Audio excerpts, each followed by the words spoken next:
friends.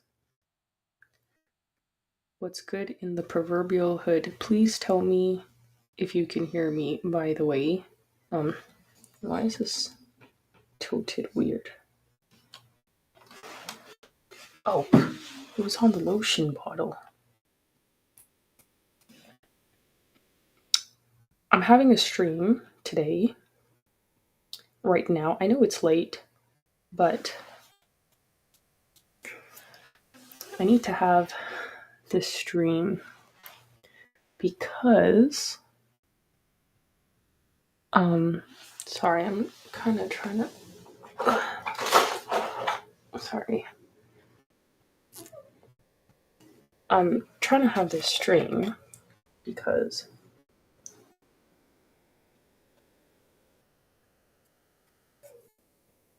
I want to talk about a few things. I got myself some passion fruit beeswax, infused oil, passion flower, infused oil, beeswax, cocoa butter oil, ylang essential oil. I don't know. I'm gonna do a little bit of Bible reading for Isaiah. Maybe I'll read a bit of the Great Controversy as well. I'm gonna be here for a hot minute. Just letting you know. But for you, those of you who do know, um, wait a second. Wait a second. Why is that live thing? What? What? Sorry, guys. What I was saying is, for those of you who know, um, okay, thank you, John, for letting me know. You guys can hear me on YouTube. I don't know why my Rumble is doing a countdown. My Rumble right now is telling me countdown from 30 minutes for live stream. Does that mean it's going to end in 30 minutes? I don't understand what's going on. Why do I see that? I'm sorry, guys. Honestly, anyways, for those of you who know, I was just at CPAC in Washington, D.C. Well, just like right there on the outskirts. And I started thinking about women in politics, and I was like, well, you know what? Let me talk about this. Because, there's a lot of women that go to CPAC. There's a lot of men that go to CPAC. We got some great patriots and things like that. But there's some other things that I want to kind of get into when I think about what I was seeing. And for anybody who's watched the show Peaky Blinders, that Irish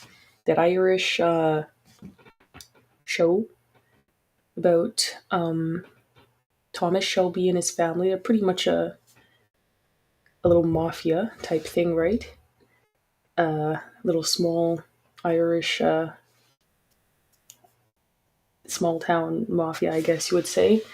And they grow their way all the way to the top because Thomas Shelby is a brilliant guy.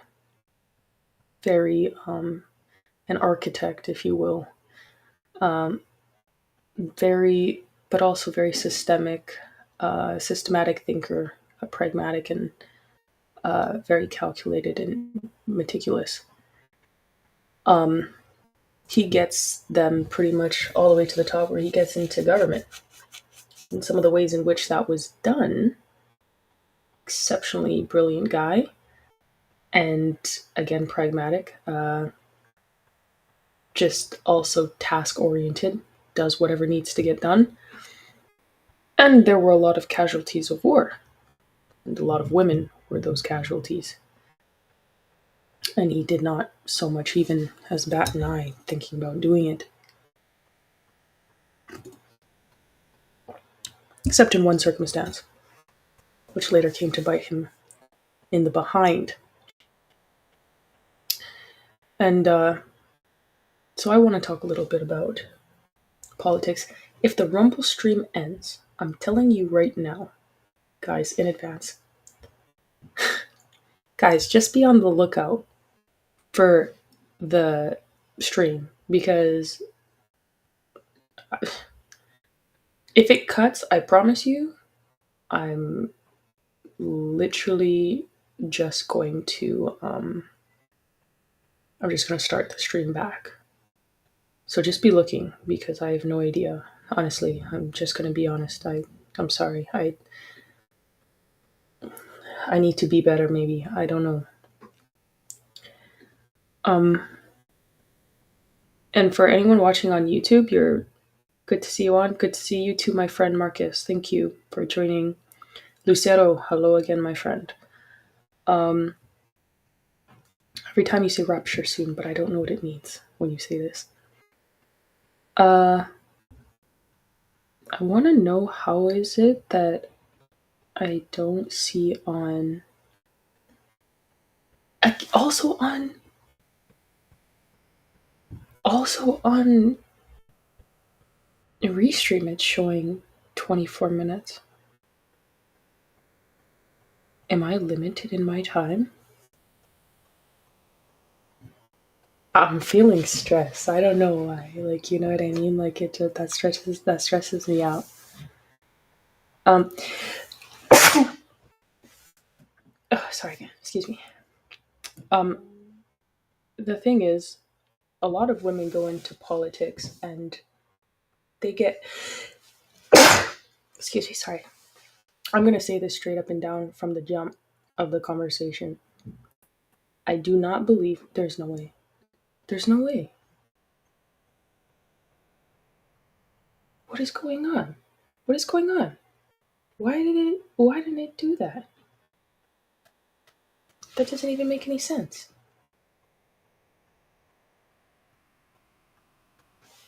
This is straight disrespect. This is straight up disrespect. The stream. Maybe I'm mistaken, but it shouldn't. I don't understand.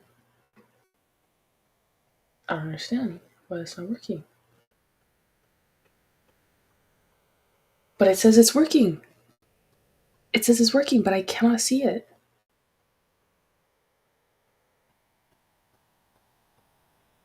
How does it say? How is it telling me? But then it's here. Like, I don't get that. I'm sorry, guys. I'm sorry. Clearly, there's something I don't understand. Okay, and now I'm seeing right now. Clearly, there's something I don't understand, maybe, and I make a mistake right now. But I'm gonna say straight up and down, like honestly, women do not belong in politics without the guidance of God and not or God and a good husband or a father. Straight up and down. I'm just gonna say it straight. Like I'm gonna just be honest. And I'm gonna tell you why. We're gonna get into it. I'm watching this and it's crazy to me. It's absolutely crazy to me what I'm seeing. And that's why I mentioned Peaky Blinders and Thomas Shelby. I don't think I can do an Irish accent. Might be able to get away with a little bit of a UK accent. I don't know, but maybe I'll practice.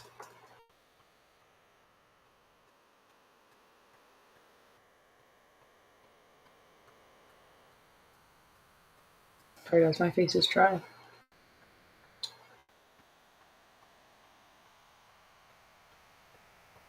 Wait a second.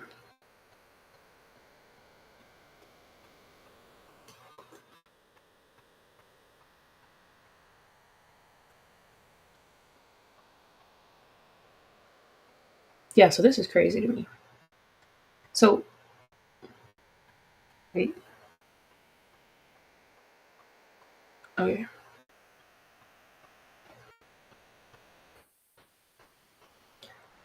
What is the point of. I'm not even gonna go there. Okay, guys. So, wait. Okay. I'm sorry. I'm sorry. Shout out to my listeners on Rumble, by the way. So let's read Isaiah first. I have marked off in the book where we left off. We left off at Isaiah 9 is where we're going to read. And maybe I'll read a little bit of the Great Controversy and we'll get into some conversation. I won't read as much. Maybe I'll get like a chapter. Maybe a chapter, just like a page or two, you know. So I want to get some meat, you know, not some milk. You don't come to the Bible for milk. You want that hearty meat, you know. You want that oatmeal. It's gonna keep you strong for. I know oatmeal and meat are very different, but you know if you eat oatmeal, you're gonna be good for some hours. I'm not even gonna lie. You're gonna feel blessed. Your stomach is gonna be feeling good. Sorry, guys. I love oatmeal, as you can tell, and I've got my tea here. Okay, so let's get straight into it. I say let's get straight into it, but I've definitely been yapping for like 12 minutes, but that's okay. Okay. I also don't even need this, I don't think, because. Sorry, I've just been wearing them.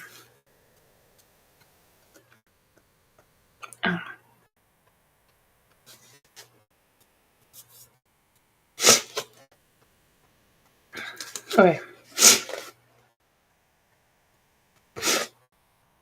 Isaiah chapter 9. Isaiah chapter 9. It says, the coming Prince of Peace.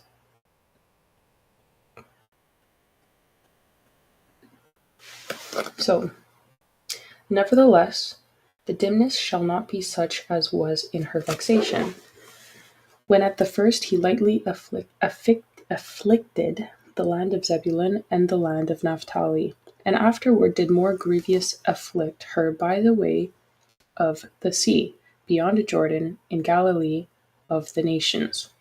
The people that walked in darkness have seen a great light. They that dwell in the land of the shadow of death, upon them hath the light shined.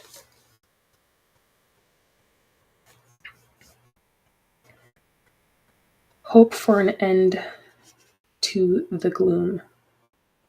There's a little passage. For centuries preceding Christ's first advent, darkness covered the earth, and gross darkness the people. Satan was throwing his hellish shadow athwart the pathway of men, that he might prevent them from gaining a knowledge of God, of the future world. Multitudes were sitting in the shadow of death. Their only hope was in for this gloom to be lifted, that God might be revealed. Patriarchs and Kings, page 687 and 688.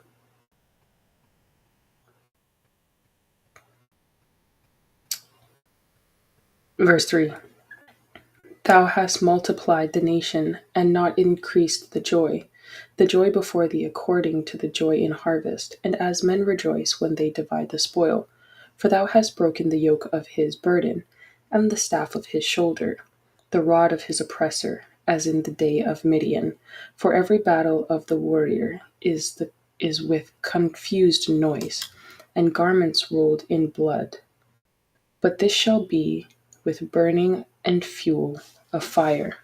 What? Why is this doing this?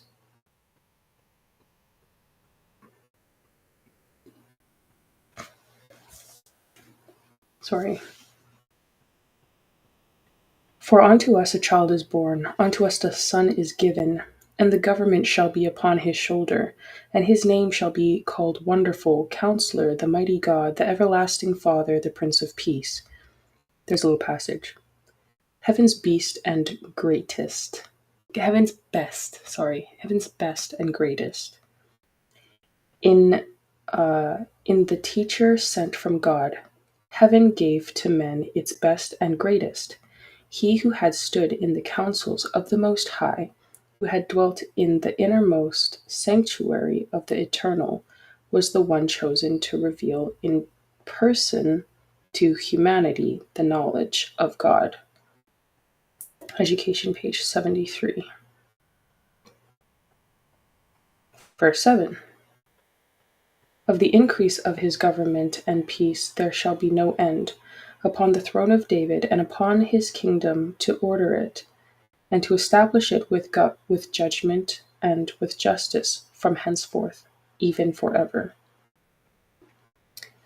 The zeal of the Lord of hosts will perform this. Judgments upon the people for pride.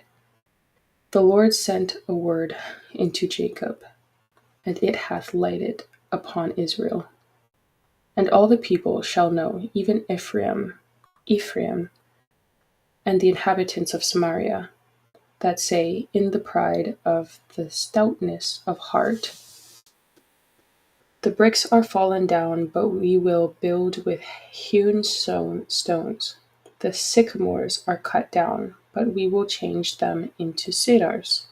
Therefore the Lord shall set up the adversaries of Rezin against him, and join his enemies together, the Syrians before and the Philistines behind. They shall devour Israel with open mouth. For all this his anger is not turned away, but his hand is stretched out still. For the people turneth not unto him that smiteth them, neither do they seek the Lord of hosts. Therefore the Lord will cut off from Israel head and tail, branch and rush, in one day. The ancient and honorable, he is the head, and the prophet that teacheth lies, he is the tail. For the leaders of this people cause them to err, and they that are led of them are destroyed. Therefore the Lord shall have no joy in their young men, neither shall have mercy on their fatherless and widows. Therefore the Lord shall have no joy in their young men, neither shall have mercy on their fatherless and widows. For every one is an hypocrite and an evildoer, and every mouth speaketh folly. For all this his anger is not turned away, but his hand is stretched out still. For wickedness burneth as the fire, it shall devour the briars and thorns, and shall kindle in the thickets of the forest. And they shall mount up like the lifting up of smoke. Through the wrath of the Lord of hosts is the land darkened.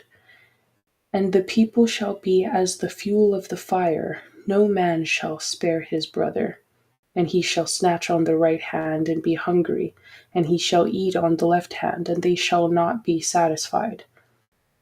They shall eat every man of the flesh of his own arm. Manasseh, Ephraim, and Ephraim, Manasseh, and they together shall be against Judah.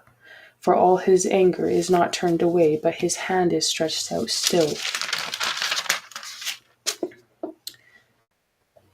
Woe upon tyrants, chapter 10. I'm sitting on the floor, guys, so let me just adjust myself. Sorry. Got my Canadian out. Sorry.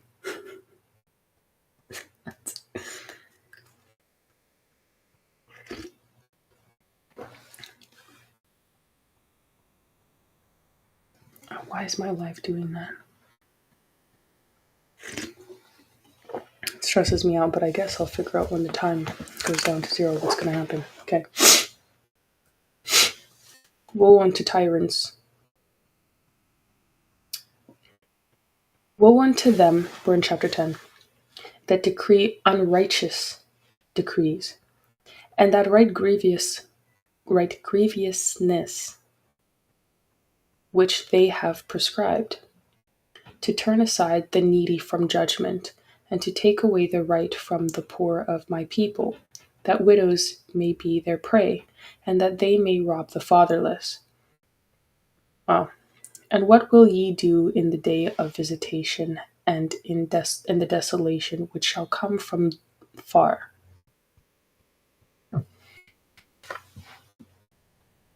Sorry.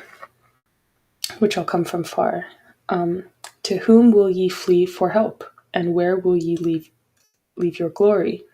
Without me they shall bow down under the prisoners, and they shall fall under the slain. For all this his anger is not turned away, but his hand is stretched out still. It says, Assyria shall be broken.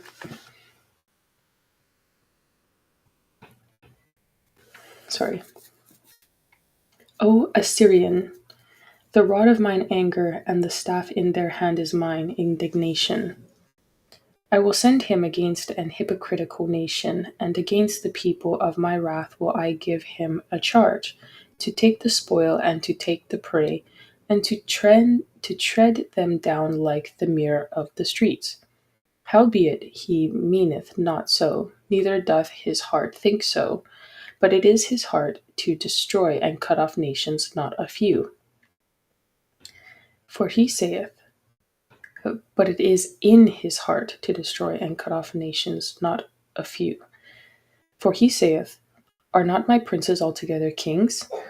Is not Calno and Carchemish? Is not Hamath as Arpad? Is not Samaria as Damascus? As my hand hath found the kingdoms of the idols, and whose graven images did excel them of Jerusalem and of Samaria, shall I not, as I have done unto Samaria and her idols, so do to Jerusalem and her idols? Wherefore it shall come to pass that when the Lord hath performed his whole work upon Mount Zion and on Jerusalem, I will punish the fruit of the stout heart of the king of Assyria, and the glory of his high looks.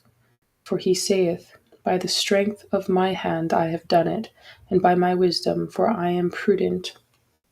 And I have removed the bounds of the people, and I have removed and have robbed their treasures, and I have put down the inhabitants like a valiant man, and my hand hath found as a nest the riches of the people, and as one gathereth eggs that are left, have I gathered all the earth, and there was none that moved the wing, or opened the mouth, or peeped.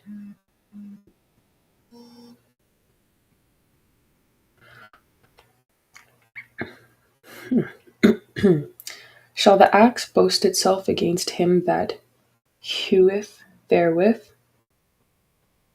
Or shall the saw magnify itself against him that shaketh it?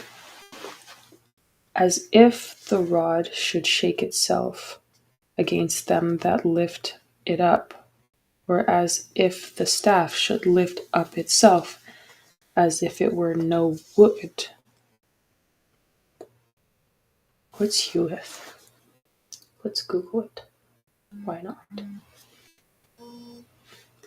What is heweth?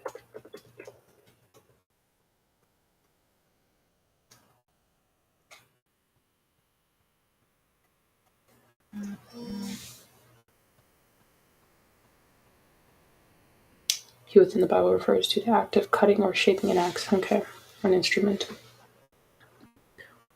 Alrighty then. Back to it.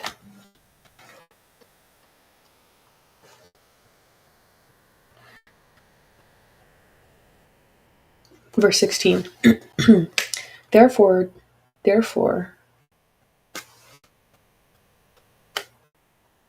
shall the Lord of hosts, send among his fat ones leanness, and under his glory he shall kindle a burning like the burning of a fire.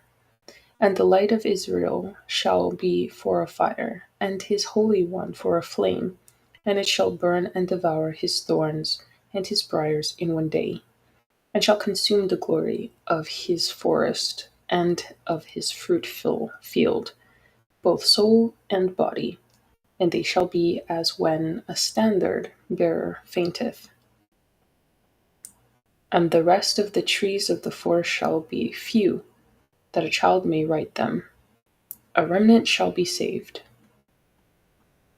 Verse 20. And it shall come to pass in that day that the remnant of Israel, and such as are escaped of the house of Jacob, shall no more again stay upon him that smote them, but still stay upon the Lord, the Holy One of Israel in truth. There's a little passage, there's two actually, called The Gift is for All. At the time At the time when Jerusalem was destroyed and the temple was laid in ruins, many thousands of Jews were sold to serve as bondmen in heathen lands. Like wrecks on a desert shore, they were scattered among. Like wrecks. Sorry, it's okay. Like wrecks on a desert shore, they were scattered among the nations. For 1800 years, the Jews have wandered from land to land, throughout the world, and in no place have they been given the privilege of regaining their ancient prestige as a nation. Maligned, hated, persecuted from century to century, theirs has been a heritage of suffering. Theirs has been a heritage of suffering. Notwithstanding the awful doom pronounced upon the Jews as a nation at the time of the rejection of Jesus of Nazareth, there have lived from age to age many noble, God-fearing Jewish men and women who have suffered in silence. God has comforted their hearts in affliction and has beheld with pity their terrible situation. He has heard the agonizing prayers of those who have sought him with all their heart for a right understanding of his word. Some have learned to see in the lowly Nazarene, whom their forefathers rejected and crucified, the true Messiah of Israel. As their minds have grasped the significance of the familiar prophecies so long obscured by tradition and misinterpretation, their hearts have been filled with gratitude to God for the unspeakable gift he bestows upon every human being who chooses to accept Christ as a personal Savior. Acts of the Apostles, page 379 and 380. There's another little passage here. It's called A Remnant Responds. From every nation and kindred and tongue and people, there will be some who will gladly respond to the message. Fear God and give glory to him, for the hour of his judgment is come. They will free themselves from every entanglement and will stand before the world as monuments of God's mercy. Obedient to the divine requirements, they will be recognized by angels and by men as those that have kept the commandments of God and the faith of Jesus. Revelation 14:6 and 7 to 12, and Patriarchs and Kings. That's from Patriarchs and Kings 299 and 300 page. We're in verse now 21 of chapter 10. By the way, the live says 2 minutes and some odd seconds. If it cuts, I will be shook. Will be absolutely shook, and I will not know how to fix that issue. Because I don't know what the countdown, I don't know how that even started. I don't even know how that happened. Anyway, the remnant shall return, even the remnant of Jacob, unto the mighty God. For though thy people Israel be as a sand of the sea, yet a remnant of them shall return. The consumption decreed shall overflow with righteousness. For the Lord God of hosts shall make a consumption, even determined, in the midst of all the land. Therefore, thus saith the Lord God of hosts, O my people that dwellest in Zion, be not afraid of the Assyrian. He shall smite thee with a rod, and shall lift up his staff against thee, after the manner of Egypt. For yet a very little while, and the indignation shall cease, and mine anger in their destruction. And the Lord of hosts shall stir up a scourge for him, according to the slaughter of Midian at the rock of Oreb. And as his rod was upon the sea, so shall he lift it up after the manner of Egypt. And it shall come to pass in that day that his burden shall be taken away from off thy shoulder, and his yoke from off thy neck, and the yoke shall be destroyed because of the anointing. He is come to Aith, Aiath. Someone tell me how to pronounce that, because clearly I think I've done it wrong. He is passed to Migron at Michmash. He hath laid up his carriages. They are gone over the passage. They have taken up their lodging at Geba. Ramah is afraid. Gibeah of Saul is fled. Lift up thy voice, O daughter of Galim, cause it to be heard unto Laish, O poor Anathoth, Anathoth. Someone tell me, please. Madmenah is removed. The inhabitants of Gebim gather together to flee. As yet shall he remain at Nob that day. He shall shake his hand against the mount of the daughter of Zion, the hill of Jerusalem. Behold, the Lord of hosts, shall lop the bow with terror, and the high ones of stature shall be hewn down, and the haughty shall be humbled. And he shall cut down the thickets of the forest with iron, and Lebanon shall fall by a mighty one. Yep, that is 10, and now the counting has just started from 0 up. That's very strange. This counting. Jason says, "It's nice that you do this." Thank you, Jason. That's very kind, sir. By the grace of God and my Father alone, I will tell you.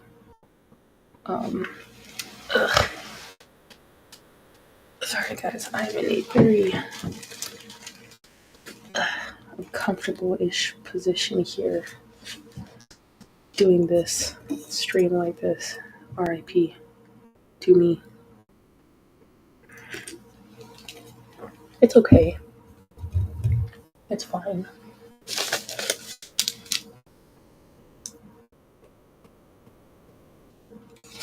We have a lot of words and names here that I very clearly do not understand. But that's okay. Should I also read this? I think I will also read this. I'll read one more page. Why not? I want to. It says, "The branch out of the root of Jesse." This is chapter 11. "And there shall come forth a rod out of the stem of Jesse, and a branch shall grow out of his roots. And the Spirit of the Lord shall rest upon him, and the Spirit of wisdom and understanding, the Spirit of counsel and might, the Spirit of knowledge and of the fear of the Lord." Sorry. "And shall make him of quick understanding in the fear of the Lord. And he shall not judge after the sight of his eyes, neither reprove after the hearing of his ears. But with the righteousness shall he judge the poor.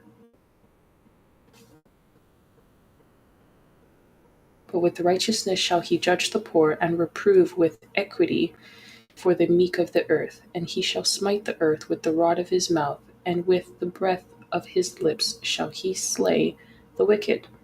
And the righteousness shall be the girdle of his loins, and faithfulness the girdle of his reins. The wolf also shall dwell with the lamb, and the leopard shall lie down with the kid, and the calf, and the young lion, and the fatling together, and the little child shall lead them.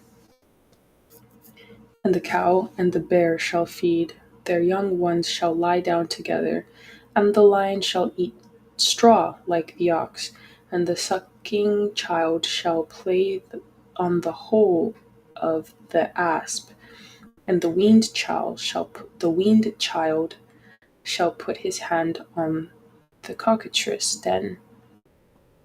They shall not hurt nor destroy in all my holy mountain. For the earth shall be full of the knowledge of the Lord, as the waters cover the sea. This little passage here is called a final and eternal home. There the heavenly shepherd leads his flock to fountains of living waters. The tree of life yields its fruit every month, and the leaves of the tree are for the service of the nations. There are ever flowing streams, clear as crystal, and beside them waving trees cast their shadows upon the paths prepared for ransom of the Lord, for the ransom of the Lord. On those why does it do that? On those peaceful plains beside those living streams, God's people, so long pilgrims and wanderers, shall find a home. Great Controversy, page 675. Verse 10 of chapter 11. The restoration of Israel. And in that day there shall be a root of Jesse, which shall stand for an ensign of the continual stroke. He that ruled the nations in anger is persecuted, and none hindereth. Let me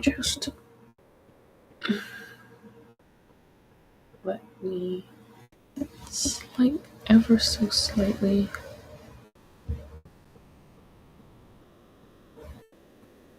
Just a little bit closer, just in case I'm kind of quiet. I'm always very quiet, so I never know.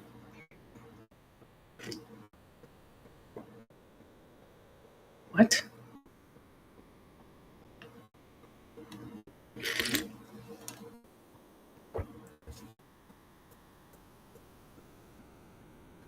I don't understand. Okay. Okay, and this says,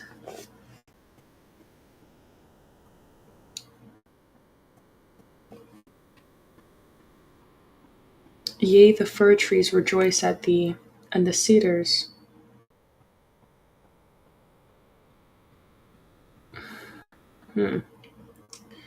Yea, the fir trees rejoice at thee, and the cedars of Lebanon, saying, since thou art laid down, no feller is come up against us.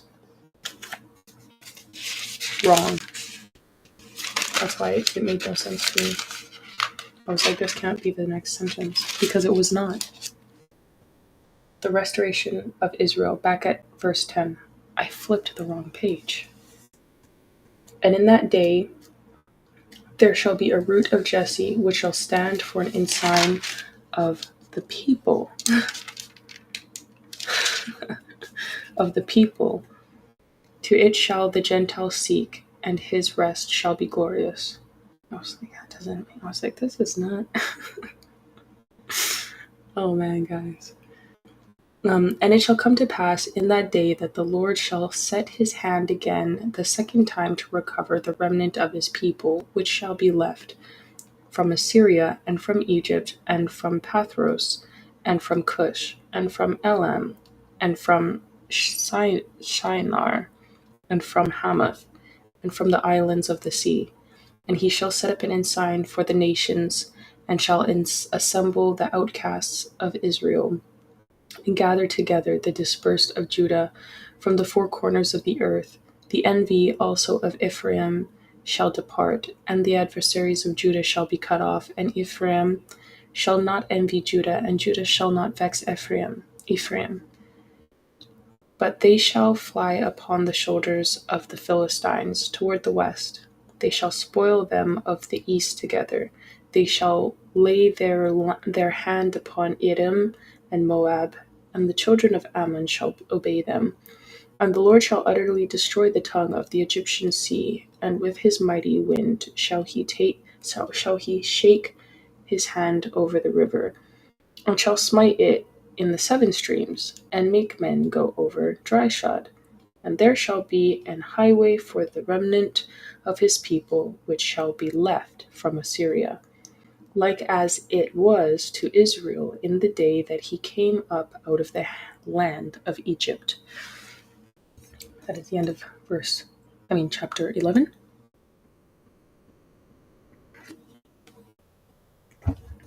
And verse 12 is a few verses. I will read it also.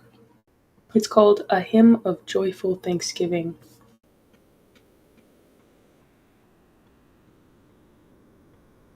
And in that day thou shalt say, O Lord, I will praise thee. Though thou wast angry with me, thine anger is turned away, and thou comfortest me. Behold, God is my salvation. I will trust and not be afraid. For the Lord Jehovah is my strength and my song. He also is become my salvation.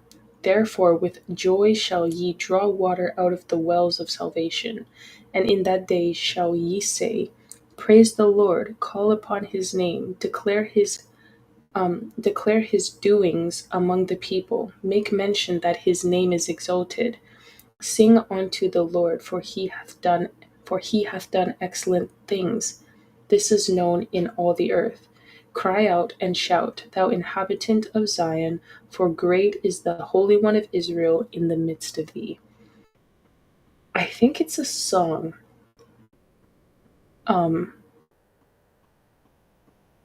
Sing unto the Lord, for he hath done excellent things.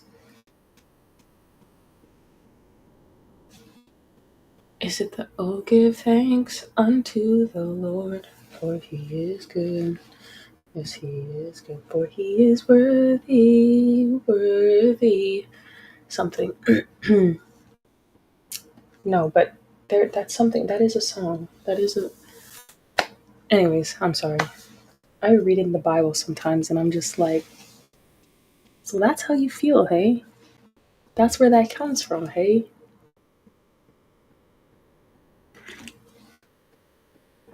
Anyway, let me now. 13. We will go in 13 next time. Talks about how Babylon will be punished. Guys, CPAC was long. I will not hold you. I enjoy, but you know, it's long still. Long still. The Great Controversy. Great book. I really enjoy reading this with you guys.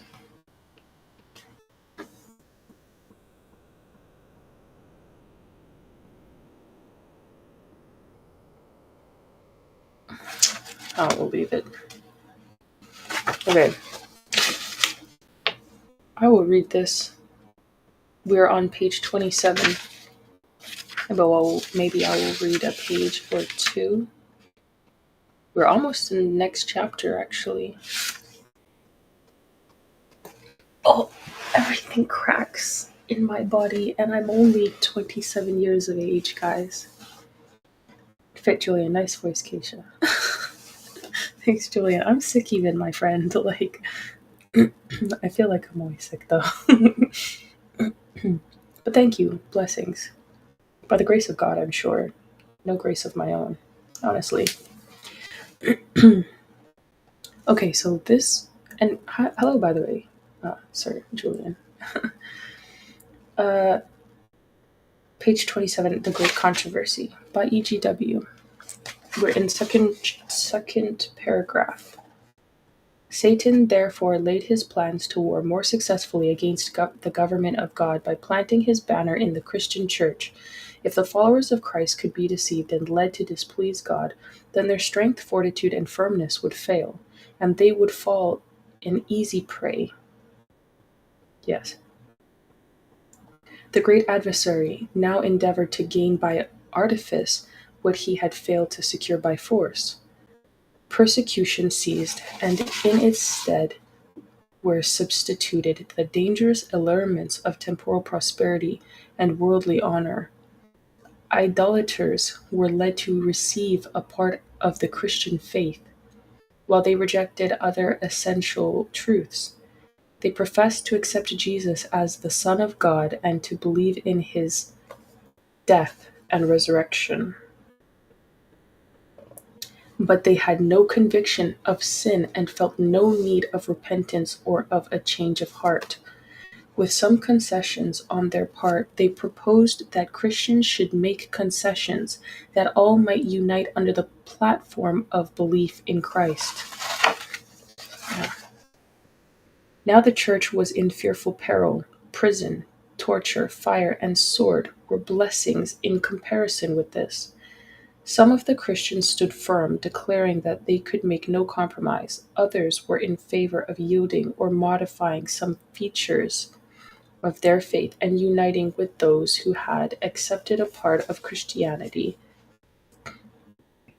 urging that this might be the means of their full conversion.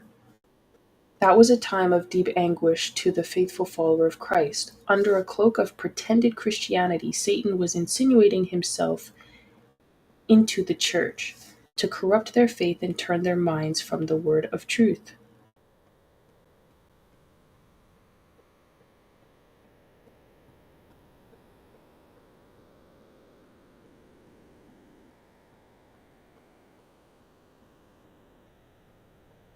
Oh wait, did I miss it? What did I miss? Some of the Christians stood firm. Wait, now the church was in fearful peril. Prison, torture, fire, and sword were blessings in comparison with this. Some of the Christians stood firm, declaring that they could make no compromise. Others were in favor of yielding or modifying some features of their faith and uniting with those who had accepted a part of Christianity, urging that this might be the means of their full conversion. No. That was a time of deep anguish to the faithful followers of Christ. Under a cloak of pretended Christianity, Satan was insinuating himself into the church to corrupt their faith and turn their minds from the word of truth. Okay.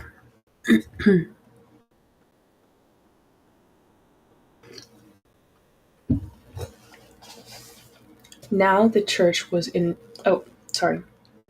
Most of the Christians at last consented to lower their standard, and a union was formed between Christianity and paganism. Yeah. Although the worshippers of idols professed to be converted and united with the church, they still clung to their idolatry, only changing the objects of their worship to images of Jesus, and even of Mary and the saints. The foul leaven of idolatry, thus brought into the church, continued its baleful work. Unsound doctrines, superstitious rites, and idolatrous ceremonies were incorporated into her faith and worship. As the followers of Christ united with idolaters, the Christian religion became corrupted, and the church lost her purity and power. There were some, however, who were not misled by these delusions. They still maintained their fidelity to the author of truth and worshipped God alone. Amen.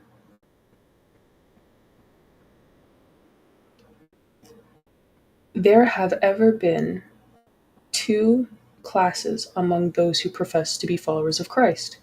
While one class study the Savior's life and earnestly seek to correct their defects and conform to the pattern,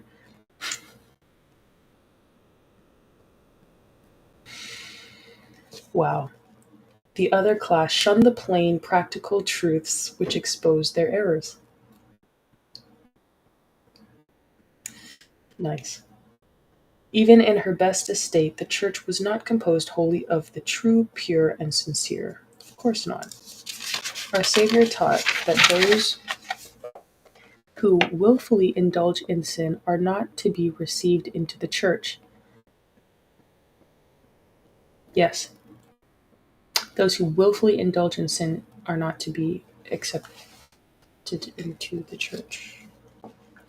Yet he connected with himself men who were faulty in character and granted them the benefits of his teachings and example. Wait a second. That they might have an opportunity to see their errors and correct them. Well, yeah, that's different. Among the 12 apostles was a traitor.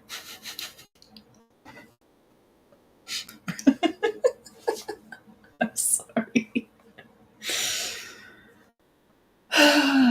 People just used to understand treachery. It was more blatant back then. Like, it seems today that people just do not understand treachery. Sorry, there is. I'm wondering if I should turn this off. This thing is blowing. It's making my eyes dry. It's like a little fan in my room, and I kind of don't know, with it, like, the way I have to, like, the way I will have to stand up. One second, let me.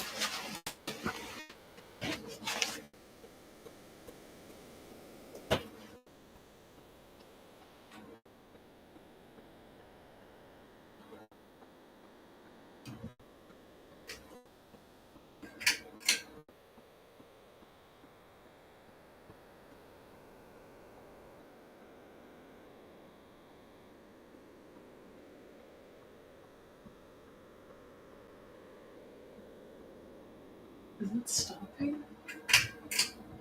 Dang it. No.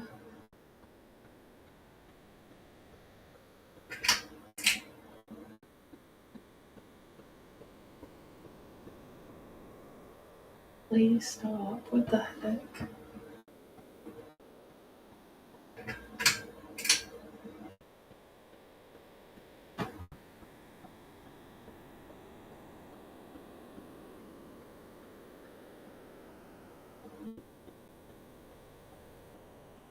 Stop it.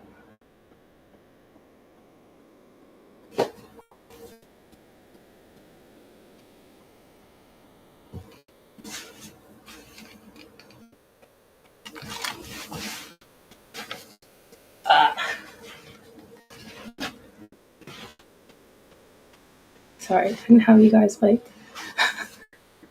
I couldn't, like, get up in my sweats like that on that thing. That'd just be weird. But sorry, I'm definitely crammed here. Okay, I figured it out though. I stopped it. Yeah, they used to understand treachery back then so much better than they do now. I think it's coming out more now with new administration, but it's like people are afraid of saying that someone's a traitor when it's very clear. And that makes me very upset. It makes me really annoyed. Because a traitor is a traitor. Treachery is treachery.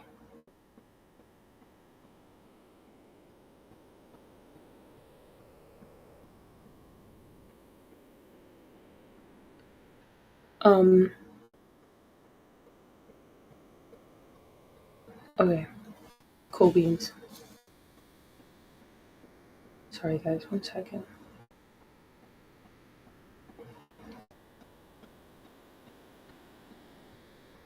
Shout out to all my homies on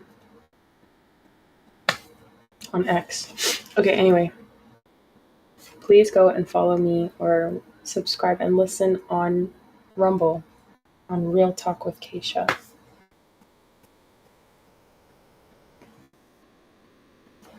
Okay. Judas was accepted not because of his defects of character, but notwithstanding them. He was connected with the disciples that, through the instruction and example of Christ, he might learn what constitutes Christian character, and thus be led to see his errors, to repent, and by the aid of divine grace to purify his soul in obeying the truth. But Judas did not walk in the light so graciously permitted to shine upon him. By indulgence in sin, he invited the temptations of Satan. His evil traits of character became predominant. He yielded his mind to the control of the powers of darkness. He became angry when his faults were reproved, and thus he was led to commit the fearful crime of betraying his master. So do all who cherish evil under a profession of godliness hate those who disturb their peace by condemning their course of sin. When a favorable opportunity is presented, they will, like Judas, betray those who, for their good, have sought to reprove them. Yeah. Pretty much. We shall know them by their fruits. Exactly, my friend. That is exactly correct.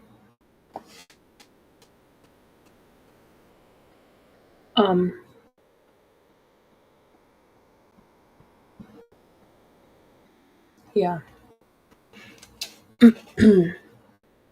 The apostles encountered those in the church who professed godliness while they were secretly cherishing iniquity.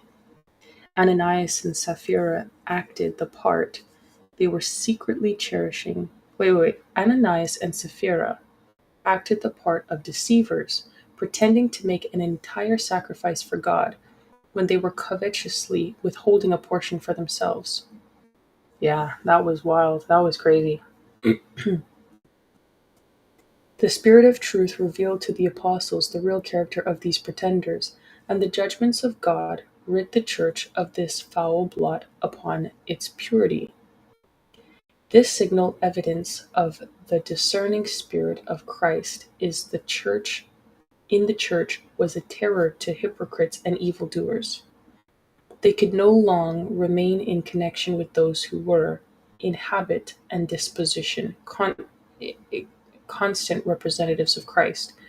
And as trials and persecution came upon his followers, those only who were willing to forsake all for the truth's sake desired to become his disciples. Thus, as long as persecution continued, the church remained comparatively pure. But as it ceased, converts were added who were less sincere and devoted, and by way was open for Satan to obtain a foothold. It's almost as though the persecution is what keeps the purity. Because when Christians are constantly being persecuted and there's actually a risk to serve God, the only ones who will serve God are the ones who are genuine. Because people who are disingenuous would never take the risk of their life or money or anything that would otherwise anything, like they wouldn't take any small inconvenience for God or any great inconvenience for God because they're disingenuous. So now that the church is wholly like asleep mostly, it can be filled with disingenuous people and predators or traitors because that's a breeding ground for them now where they can rest and get away with a lot of stuff, as opposed to before there were consequences to serving God. And so you would only do so with an earnest and sincere spirit if you felt that God was calling you to do something. Although I think we're similarly in a lot of ways in the same now, but the people who are genuine with God are being persecuted and also being kicked out of churches. um,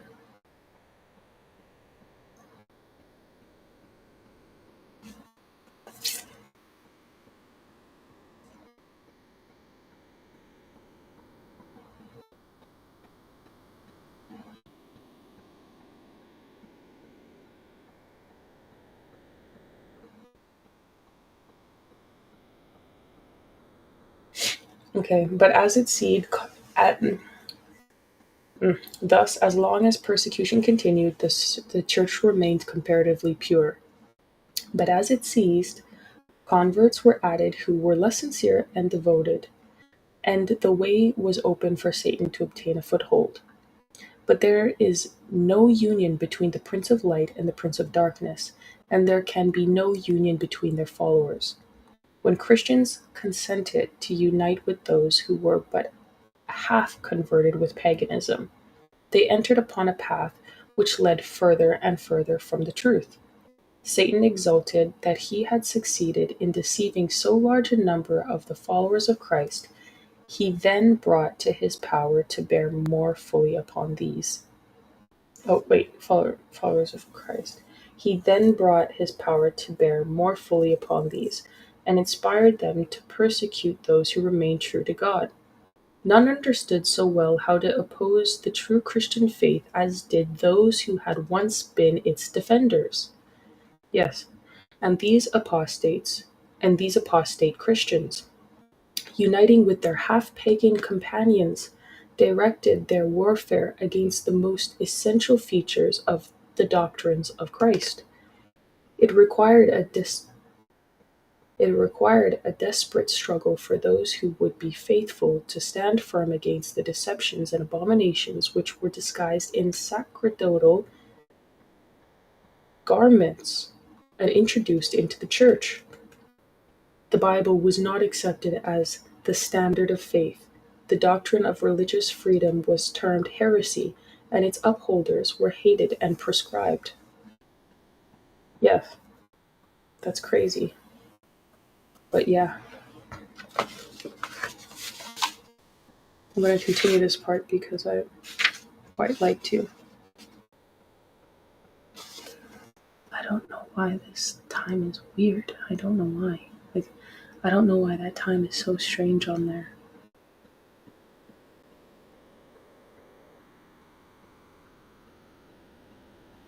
Sorry.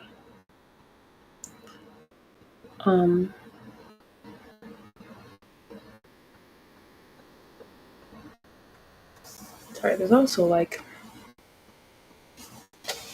AC or something. Yeah. There you go. Okay. More away from my face, kind of.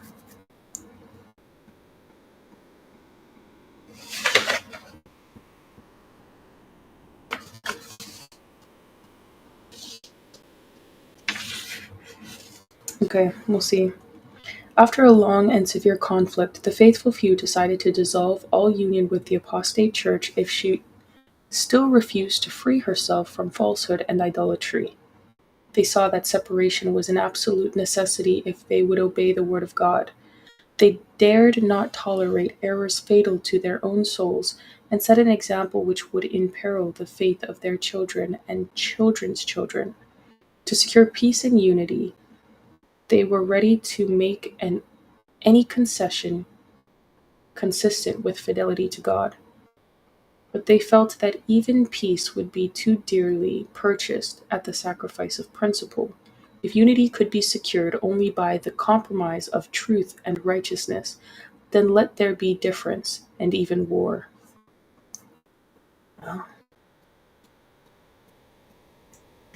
Um, well would it be for the church and the world if the principles that actuated those steadfast souls were revived in the hearts of God's professed people. There is an alarming indifference in regard to the doctrines which are the pillars of the Christian faith. The opinion is gaining ground that, after all, these are not of vital importance. This degeneracy is strengthening the hands of the agents of Satan, so that false theories and fatal delusions which the faithful in ages past imperiled their lives to resist and expose, are now regarded with favor by thousands who claim to be followers of Christ. This degeneracy is strengthening the hands of the agents of Satan, so that false theories and fatal delusions which the faithful in ages past imperiled their lives to resist and expose, are now regarded with favor by those who claim to be followers, by favor by thousands who claim to be followers of Christ.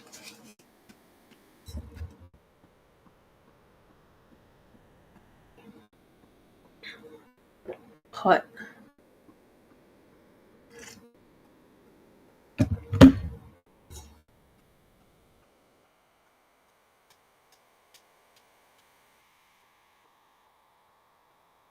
The early Christians were indeed a peculiar people.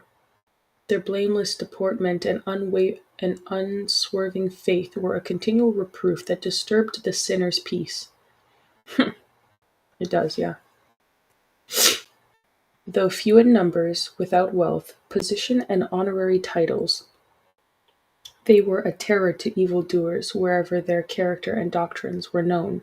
Therefore, they were hated by the wicked, even as Abel was hated by the ungodly Cain. For the same reason that Cain slew Abel, did those who sought to throw off the restraint of the Holy Spirit put to death God's people. It was for the same reason that the Jews rejected and crucified the Savior.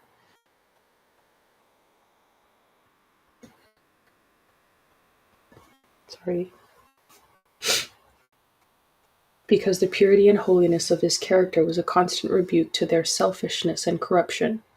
From the days of Christ until now, his faithful disciples have excited the hatred and opposition of those who love and follow the ways of sin. How then can the gospel be called a message of peace? When Isaiah foretold the birth of the Messiah, he ascribed to him the title Prince of Peace when angels announced to the shepherds that Christ was born. They sang above the plains of Bethlehem, glory to God in the highest, and peace on earth, goodwill toward men. Luke 2, verse 14. There is a seeming contradiction between these prophetic declarations and the words of Christ. I came not to send peace, but a sword. Matthew 10:34. But, rightly understood, the two are in perfect harmony. The gospel is a message of peace. Christianity is a system which received and obeyed would spread peace.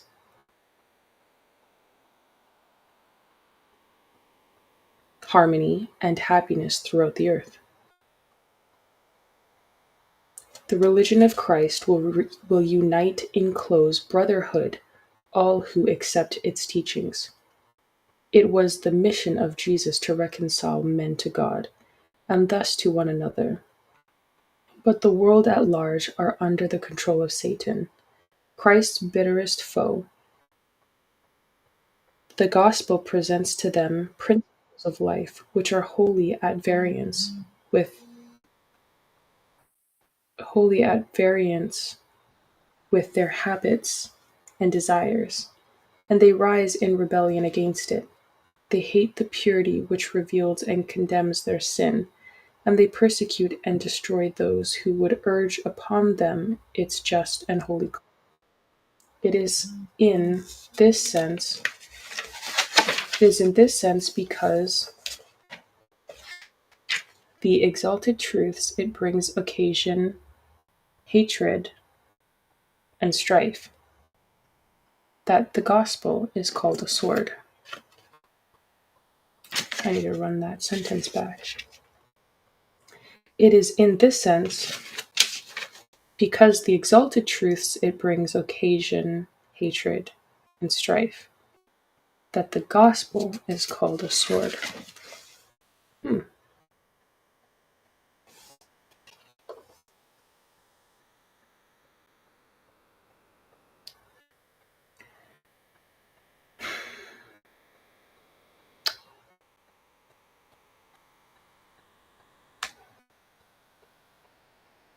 Okay.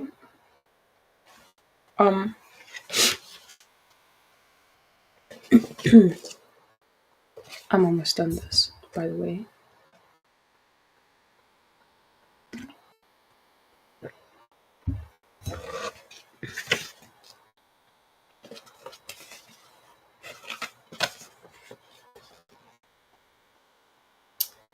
The mysterious providence which permits the righteous to suffer persecution at the hand of the wicked has been a cause of great perplexity to many who are weak in faith.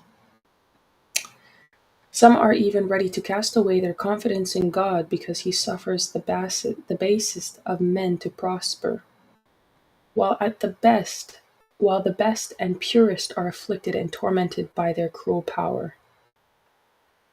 How, is it asked, can one who is just and merciful, and who is also infinite in power, tolerate such an injustice and oppression?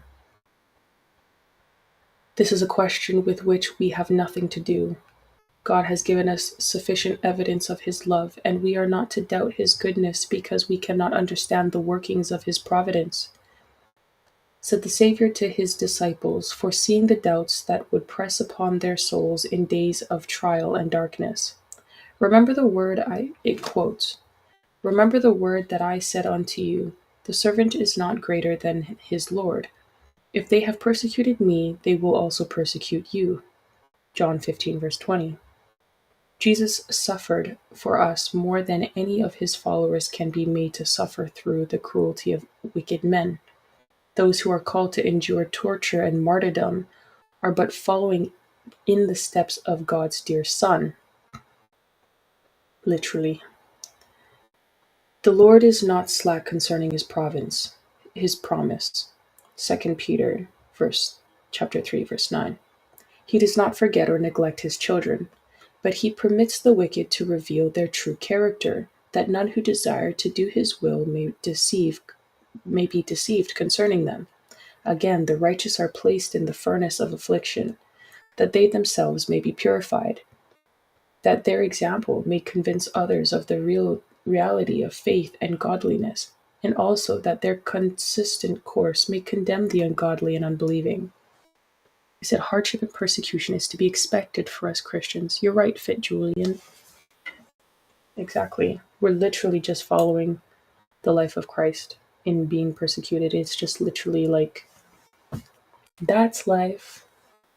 That's what the people say. Yeah, that's, yeah, you know.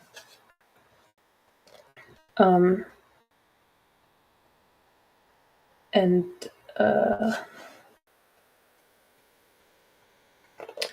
God permits God permits the wicked to prosper and to reveal their enmity against him, that when they shall have filled up the measure of their iniquity, all may see his justice and mercy in their utter destruction.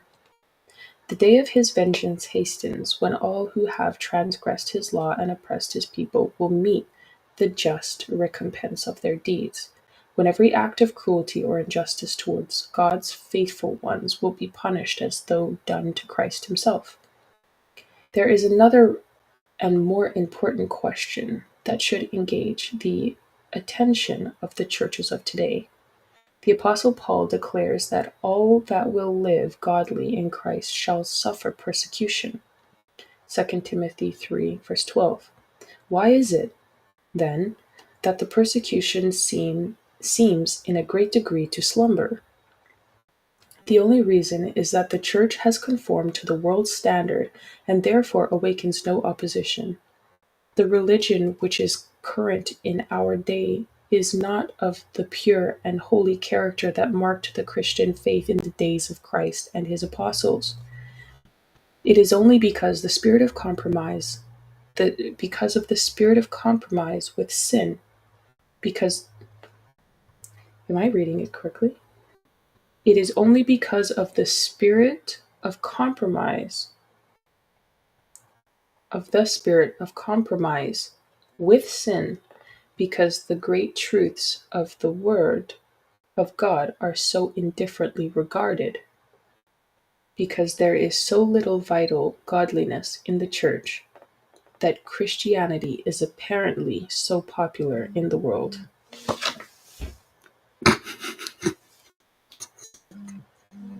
She said that Christianity is apparently so popular in the world. That's the truth. Apparently is the key word. Apparently so popular. Because of the spirit of compromise. Because the spirit of compromise. Why Christianity is so apparently popular. Because if there was no spirit of compromise, Christianity would not be popular. Because people want a religion and they want a faith that matches their lifestyle already. They don't want something that is going to make them change or challenge them to be a better person. They don't want something where they have risk, or they want reward only. Let's read the last bit. Let there be a revival of the faith and the power of the early church, and the spirit of persecution will be revived, and the fires of persecution will be rekindled. He said, apparently, ain't that the truth? Exactly. This is so funny. I love this book. I really love this book. This is crazy. And the next chapter will be called the era of spiritual darkness. And we will just go in there.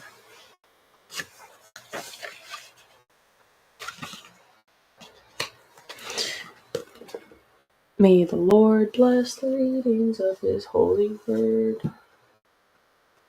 Ugh. Sorry guys, I'm really like in this corner for real. Like,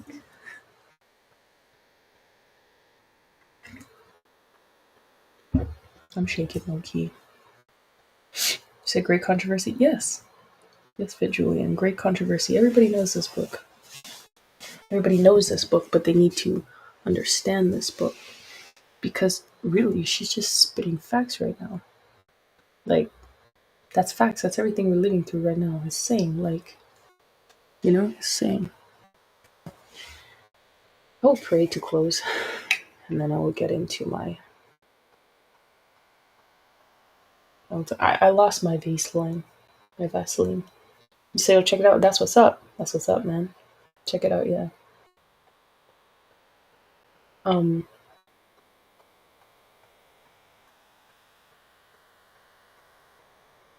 Sorry, I don't know if it's this place, if it's just me. Maybe I need to drink more water. I don't know. I'm always dry. I need to figure it out, and then I need to fix it.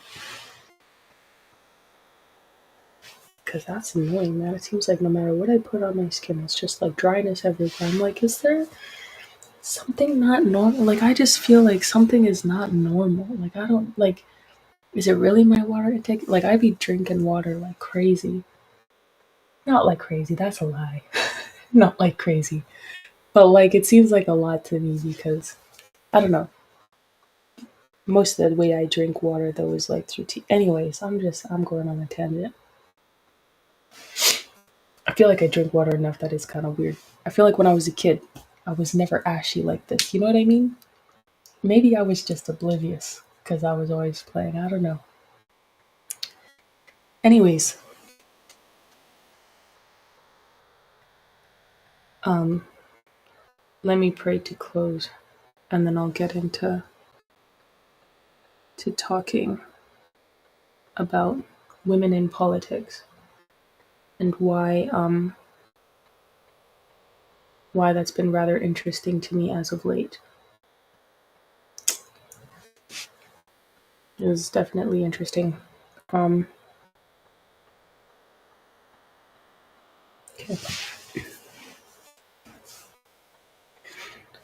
Dear Heavenly Father, thank you so much for this day. Thank you for all the blessings that you bestowed upon us. Thank you for even hardship and persecution. I feel like I say that all the time, but sorry. Thank you for the opportunity to grow in our faith and our relationships with you, and help us to be reminded that you still love us and you're caring for us and you're looking out for us, and that we're simply walking in we're still walking in your son's we're simply walking in your son's path that he lived as an example for us. Help us not to have the spirit of compromise in our faith, that help us to stand boldly and firmly in what you have showed us is the correct way for us to live. Help us to follow your principles and your morals, and help us to be practical in our Christianity and never give up. Thank you for all that you are doing in our lives. Thank you for the opportunities that we are getting with the people around us, and help us to use those to be a light to the world in whatever way that you're calling us to do. I ask that you please forgive us all where we've come short of the glory of God, myself especially and included. Fill us with the Holy Spirit and give us the discernment that we need to organize within those circumstances. Please help us to not be offended when people chastise us, or rather correct our poor behaviors. Please help us to be grateful that people care about us and are willing to show us the error in our ways, or even help us improve ourselves so that we can be better for ourselves and those around us and closer to you in kind. Thank you for the growing that you're helping us to do every day, and that you're helping us to become better individuals. And please show us where we can do better in our lives and in our speech and our actions and anything, so that we might be better representatives of Christ. and just live the fullness, experience the fullness of life and your love. Thank you for loving us. Thank you for guiding us and protecting us. Thank you for your mercy and your grace. And thank you for your discernment and the wisdom and knowledge that you give us through these experiences, especially the persecution, rather. Thank you for all that you've done and will continue to do in our lives, our hearts, and our homes. And please watch over us as we go to bed this evening and the rest of the week. In Jesus' name I pray. Amen. Thank you guys for listening to my study today. So,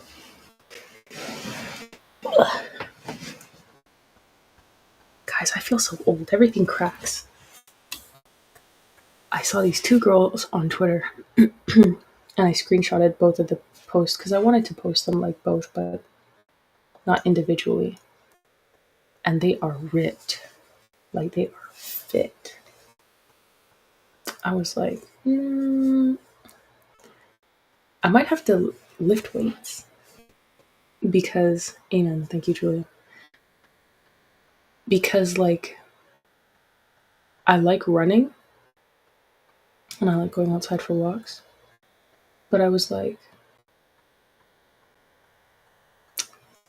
I was not familiar with your game, ma'ams.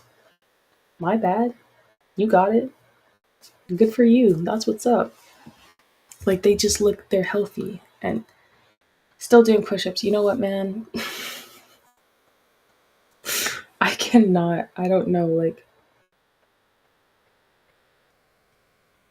I felt really good doing push-ups. No, I'm not. I haven't done them in like,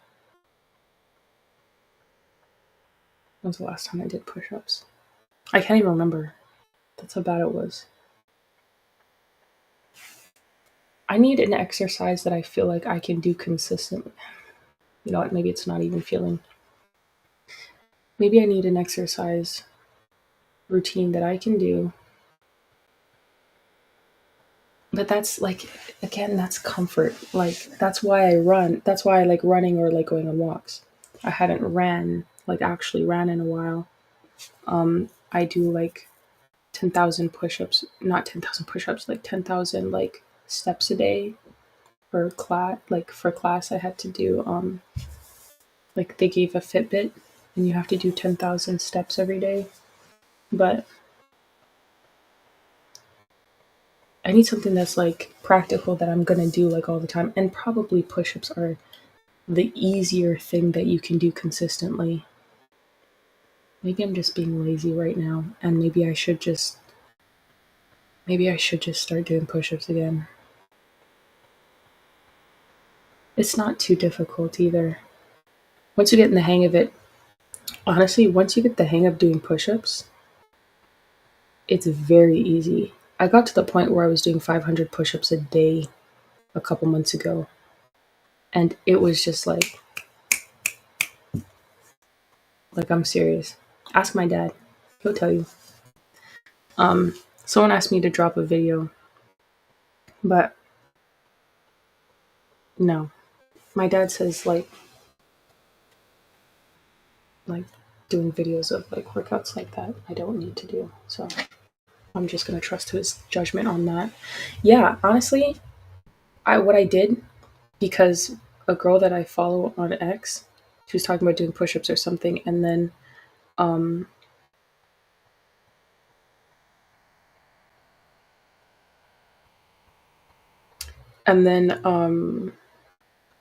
wait a second, sorry, I'm distracted. I feel like I'm always distracted.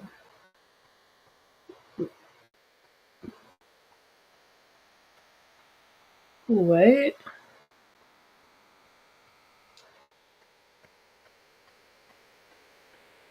This person has to be from UK. Why? How?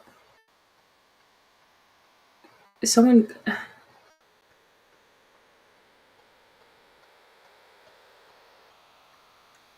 Someone comment on my thing and said peak on one of my videos. I'm like, you're definitely from the UK. Anyway, yeah, so this person that I follow on X, they were saying how uh, something about push-ups, and I commented and I was like, push-ups are actually pretty easy to build on if you just do a certain amount and then add like 50 every day. You could easily get to like 500. Did I say 500 or did I say 100 or whatever the number was? And then I was like, oh, now I actually have to do this because I said this. And if I don't do it at the same time as I told her to say, I'm just going to look like a D bag. You know what I mean? So then I did 50 the first day, and then every day I added 50 after that. And then at one point, I was doing 500 push ups a day. It wasn't like, and then I was like, should I keep going? And you'd be surprised how quickly you'll get fit doing push ups. I just don't like exercise like that. I don't know, like maybe it's not that I don't like exercise. I think there's always so much like going on. I actually do like exercise. I just like exercise when I have a routine, when I'm in one place for a long time, like when I was back home and I when I had a home, I worked out every day and I went to work. I worked out, I went to work, came home, made food, baked pastries for my sister, rinse and repeat. Next day. Anyway, now everything is like all over the place all the time, and push-ups you can do literally anywhere, so probably there's no excuse. I don't know. Like, I don't know. I don't know. Maybe I just have to get over it. Whatever. Let's just. I have to figure it out. I have to figure it out. I have to fix it. Whatever. I'll figure it out. But um, so women in politics. So as you guys know, I recently went to CPAC. Oh, I'm sorry. Kimberly, you said first time listener. Thanks for joining, by the way. Thank you. You said first time listener. You have a sweet spirit, and I love seeing young people following Christ. Thank you. I really appreciate that, Kimberly. Winter is always drier. Maybe you need a humidifier in your room. You know what? That might be a good idea. Calisthenics is easy to do at home. You know what it is. Um, Maybe I just have to start doing that. That's a good idea. The push-ups and calisthenics is your natural body weight is it's a pretty good thing. I just have to be. I just have to do it. I just have to find something, make a little routine, and then just do it. Yeah, I just have to do it.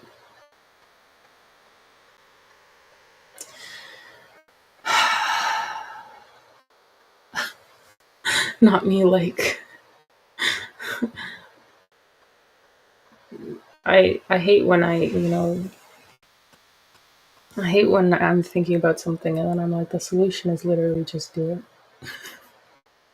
Cuz like I,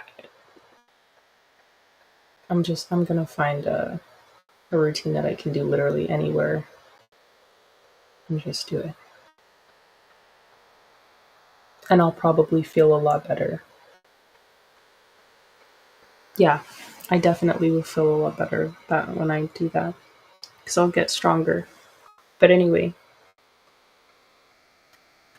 and by the way, guys, if I don't see your comment right away, I'm sorry. Um, I'm just going back and forth a little bit. So, as you guys know, I went to CPAC in Washington, D.C. the last this past this past weekend, and it there was really nice people there. There was really nice people there. I met some really nice I've met a bunch of people.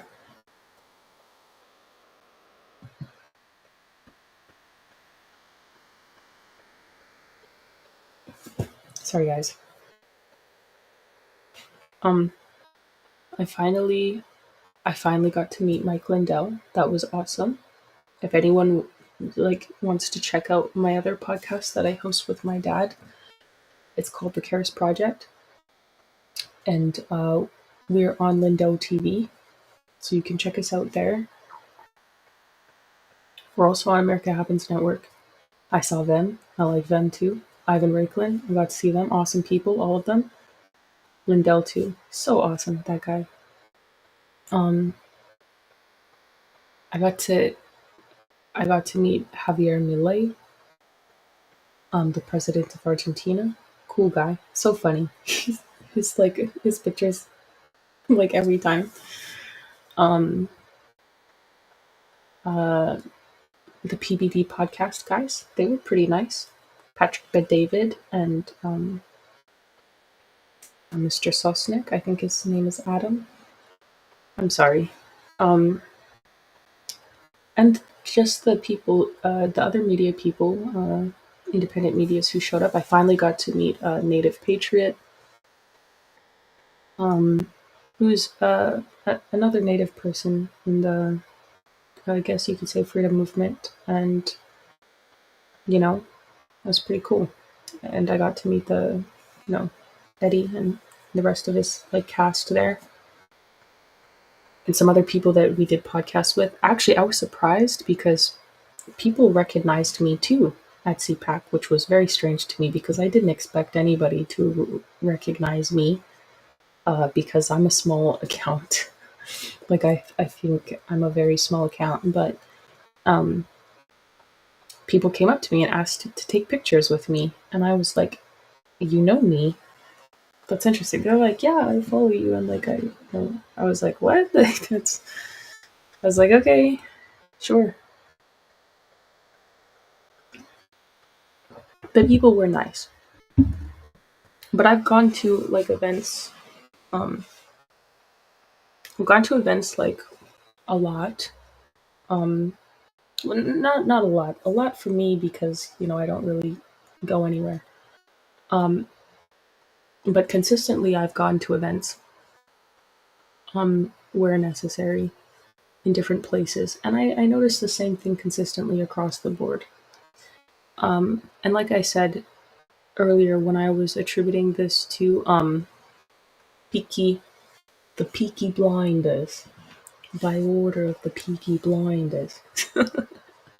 I'm sorry, the show is kind of funny, but um, pretty much Thomas Shelby, he has this Irish mafia kind of thing, and they're very in a very very small town. They're running this, and it's like war everywhere all the time, and they're pretty much impoverished, pretty much. Um, but they kind of run their town at the beginning. They eventually end up progressing, and they conquer other little groups around them, and they keep getting bigger and bigger, more powerful, and expanding to different places until they end up getting involved with politics. They get in bed with Americans and Russians and Chinese, and they're doing business and moving weight and all sorts of things. I think moving weight means drugs. I could be wrong. I seen it on Twitter or X once. I don't know. You said love that show. That's what's up. There's a lot of I don't really watch TV. I don't, but someone recommended me watch this, and I looked at the trailer and I started reading it, and I was like, there might actually be some benefit in me watching this. The information actually might serve as a purpose later on. Here I am. And so Thomas Shelby becomes very popular and also powerful. Thomas Shelby is very smart. He's actually is he the youngest brother? No, he's the middle brother. And they went to war Him and his older brother went to war. The younger brother too, I think. John and John Boy and someone else. I don't remember what the other guy's name was. My bad. But a lot of people died, and Thomas Shelby was kind of like, well, like he had he was the one running the operation of everything, and a lot of bad things happened, but he couldn't afford to stop and cry about it. So he had to keep going and keep making plays. Arthur, yes, thank you, Arthur.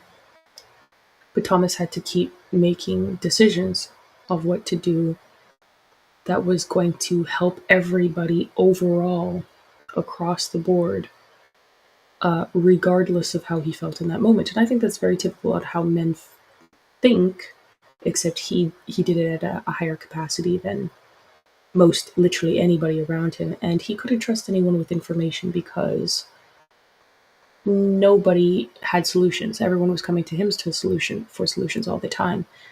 And he was very alone, and nobody really understood. Even his woman ended up abandoning him and leaving him because she felt he never really had time for the family, not understanding that his lack of time for the family was because he was keeping the family alive. But he had also gotten himself into this mess by trying to keep his family alive in the first place. The reason that they did all of this expansion to begin with is because he wanted more money and more power and position so that he could afford to take care of the people he loved. But in his conquest to do that, he ended up sacrificing the people that he loved.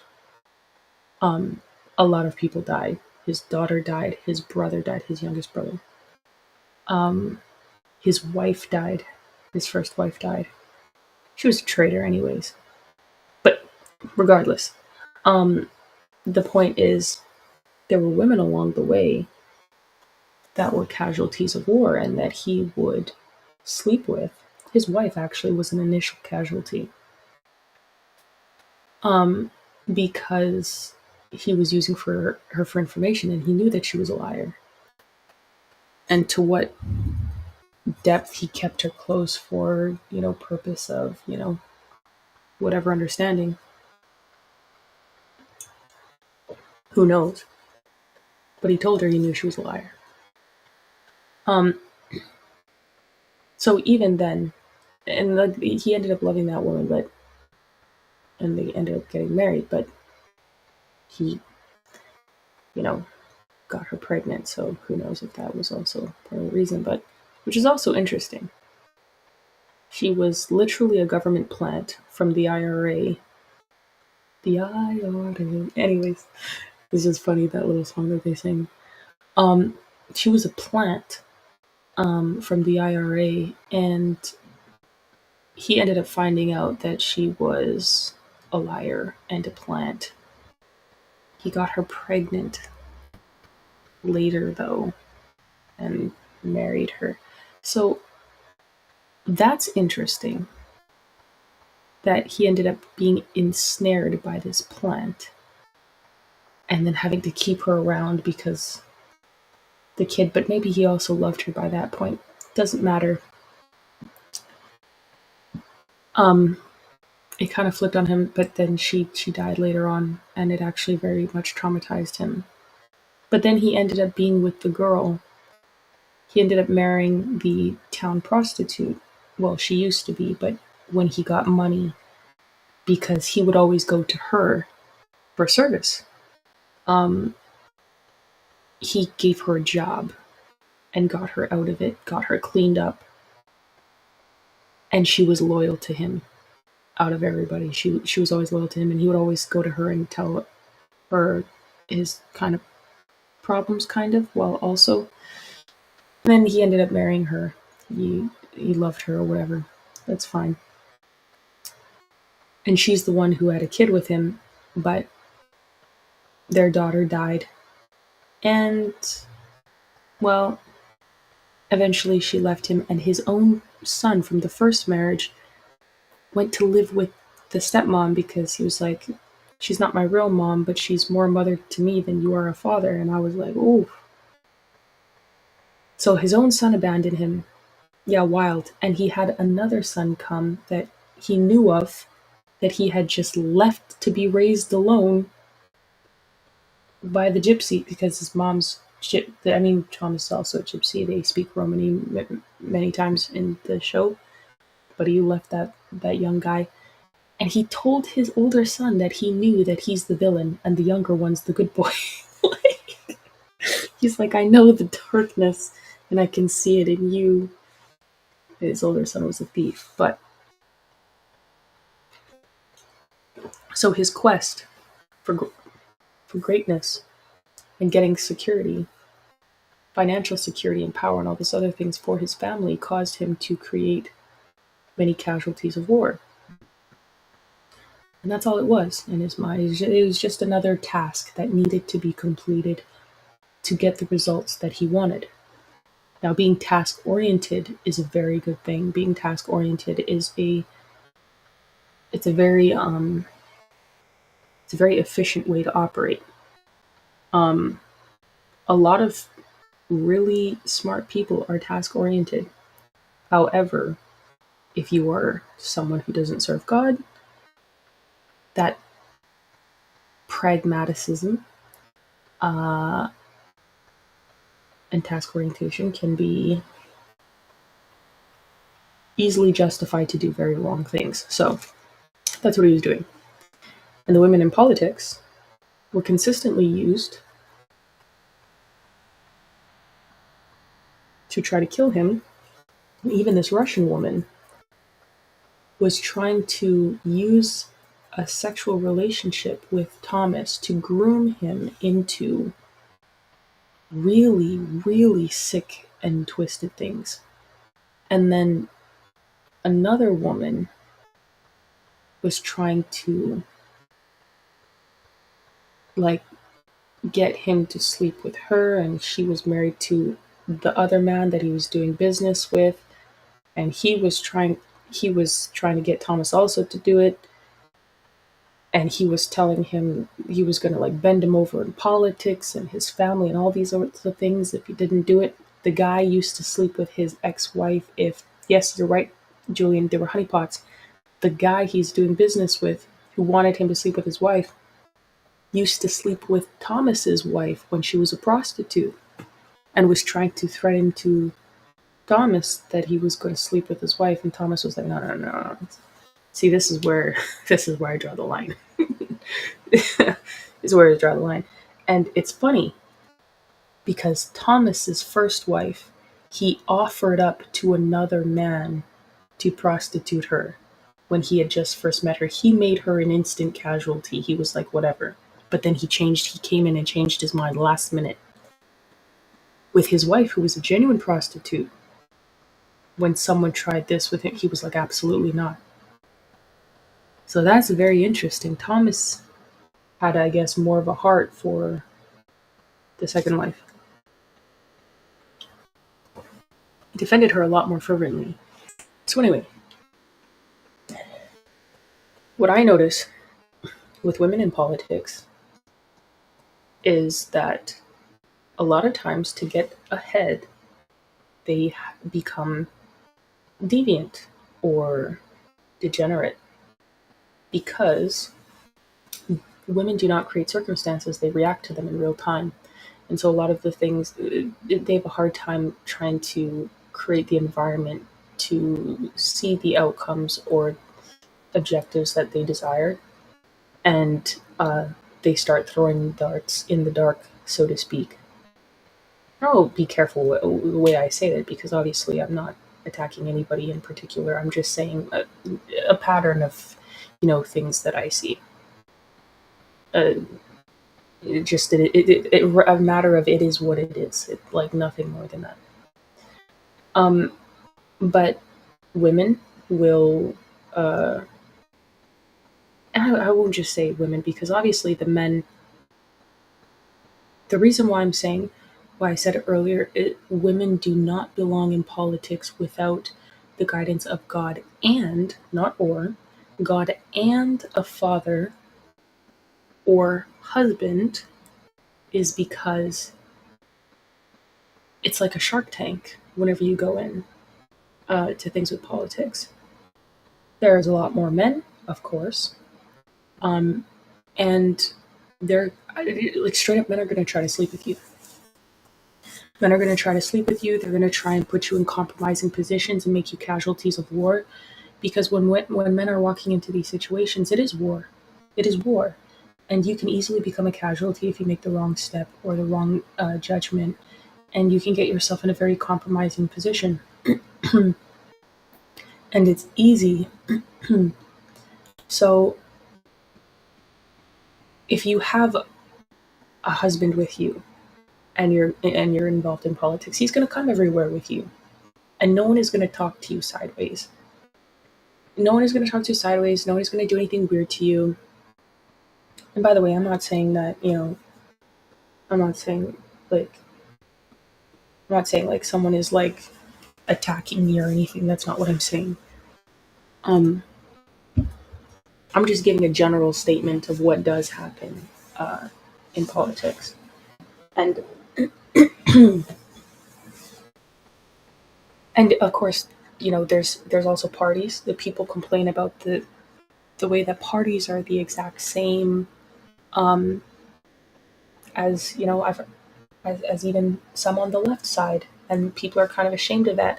We have too much compromise, and I think if we want to be different and stand apart, we need to go back to family because there's protection in that. We need to be unified under proper principles and foundational beliefs of Christianity, if that's what we're saying that we want, because some workplaces won't even hire men that are single because there's no incentive for them to do certain things. But men who have family, they have incentive. My dad said, he's a heavy duty. My dad was a heavy duty mechanic for many years, so he has the hands-on knowledge and the intellectual knowledge as well. Now that he went back to school for mechanical engineering, and the guy was like, I don't usually hire people who are not married, but you have a daughter, so I'll hire you. You have kids, and so you have an incentive, to show up and do a good job. My dad was great at what he did. The fact of the matter is, women walk into a lot of situations and largely don't have much clue what men are actually doing. And I'm just gonna put that straight up. And it's very clear, and especially with the emotionality. Say you did find someone attractive in politics. Say I went to an event and I found somebody attractive, and they approached me and they were being sweet to me or whatever, and say I felt emotional or gushy or whatever. Maybe I was feeling it. Uh, how do you know that person is not? How do you know that person is not a plot? Like, how do you know that they're not a honeypot or whatever? Like, the for example, there's people from all over the world at these events. You don't know why they're there. You don't know what they're there for. There's security from all different places and all sorts of things. You have no way. There's presidents at these events. The president of Italy was there. The president of Argentina was there. Donald Trump was there.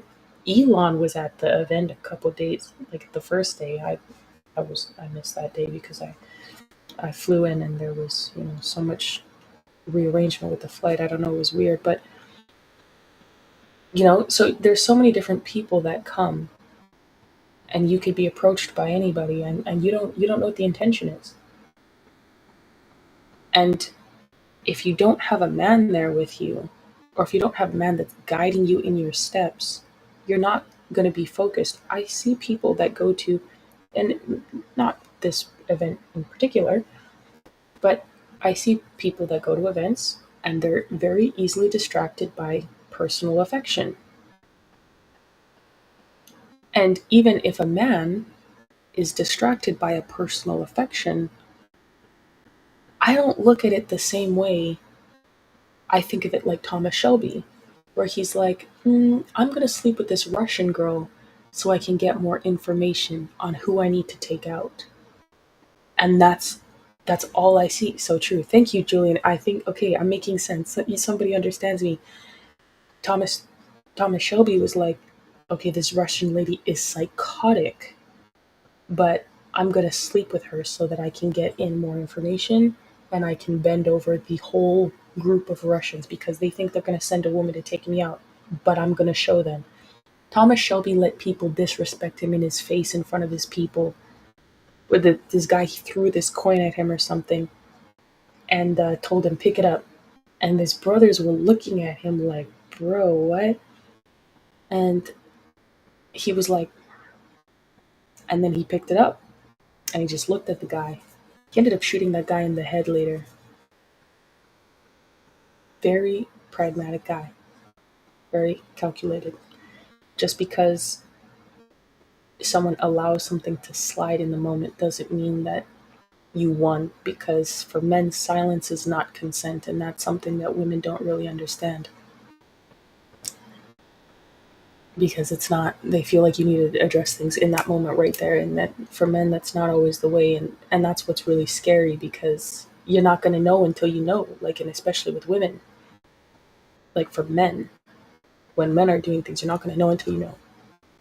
So, um, to me, when I'm watching things play out and I'm thinking about things, I'm like, well, women going to these events are largely putting themselves in a vulnerable position. Women in politics. I think if we're going to put women in politics, it should be women who have a husband or they are in good relation with, like, they have men in their family that they can trust, that can guide them and protect them. Because there are a lot of sharks out there. There are a lot of vipers, wolves in sheep's clothing.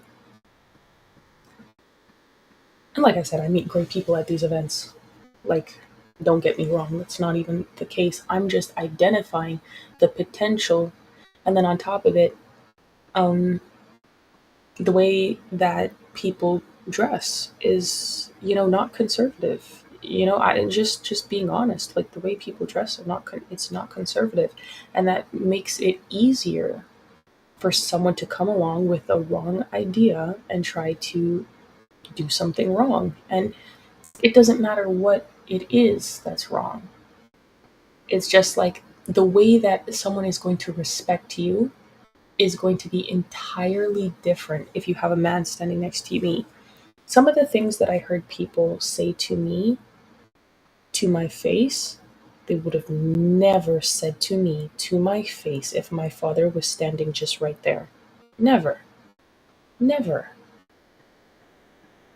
And I just sit there and I look and I watch and I listen. And I'm like, ah, yeah? Okay.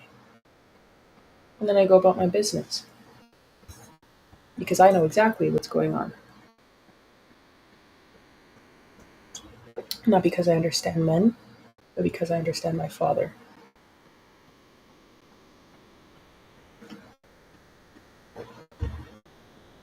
And I know that words are inconsequential in that moment in comparison to the grand scheme of things.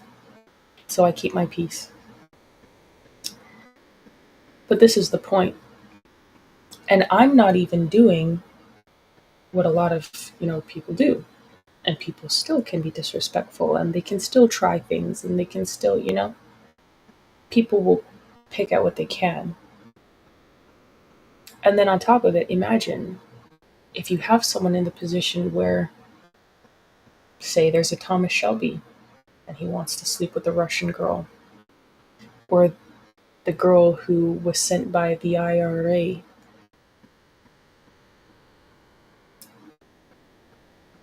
Does that not put those leaders at exceptional risk?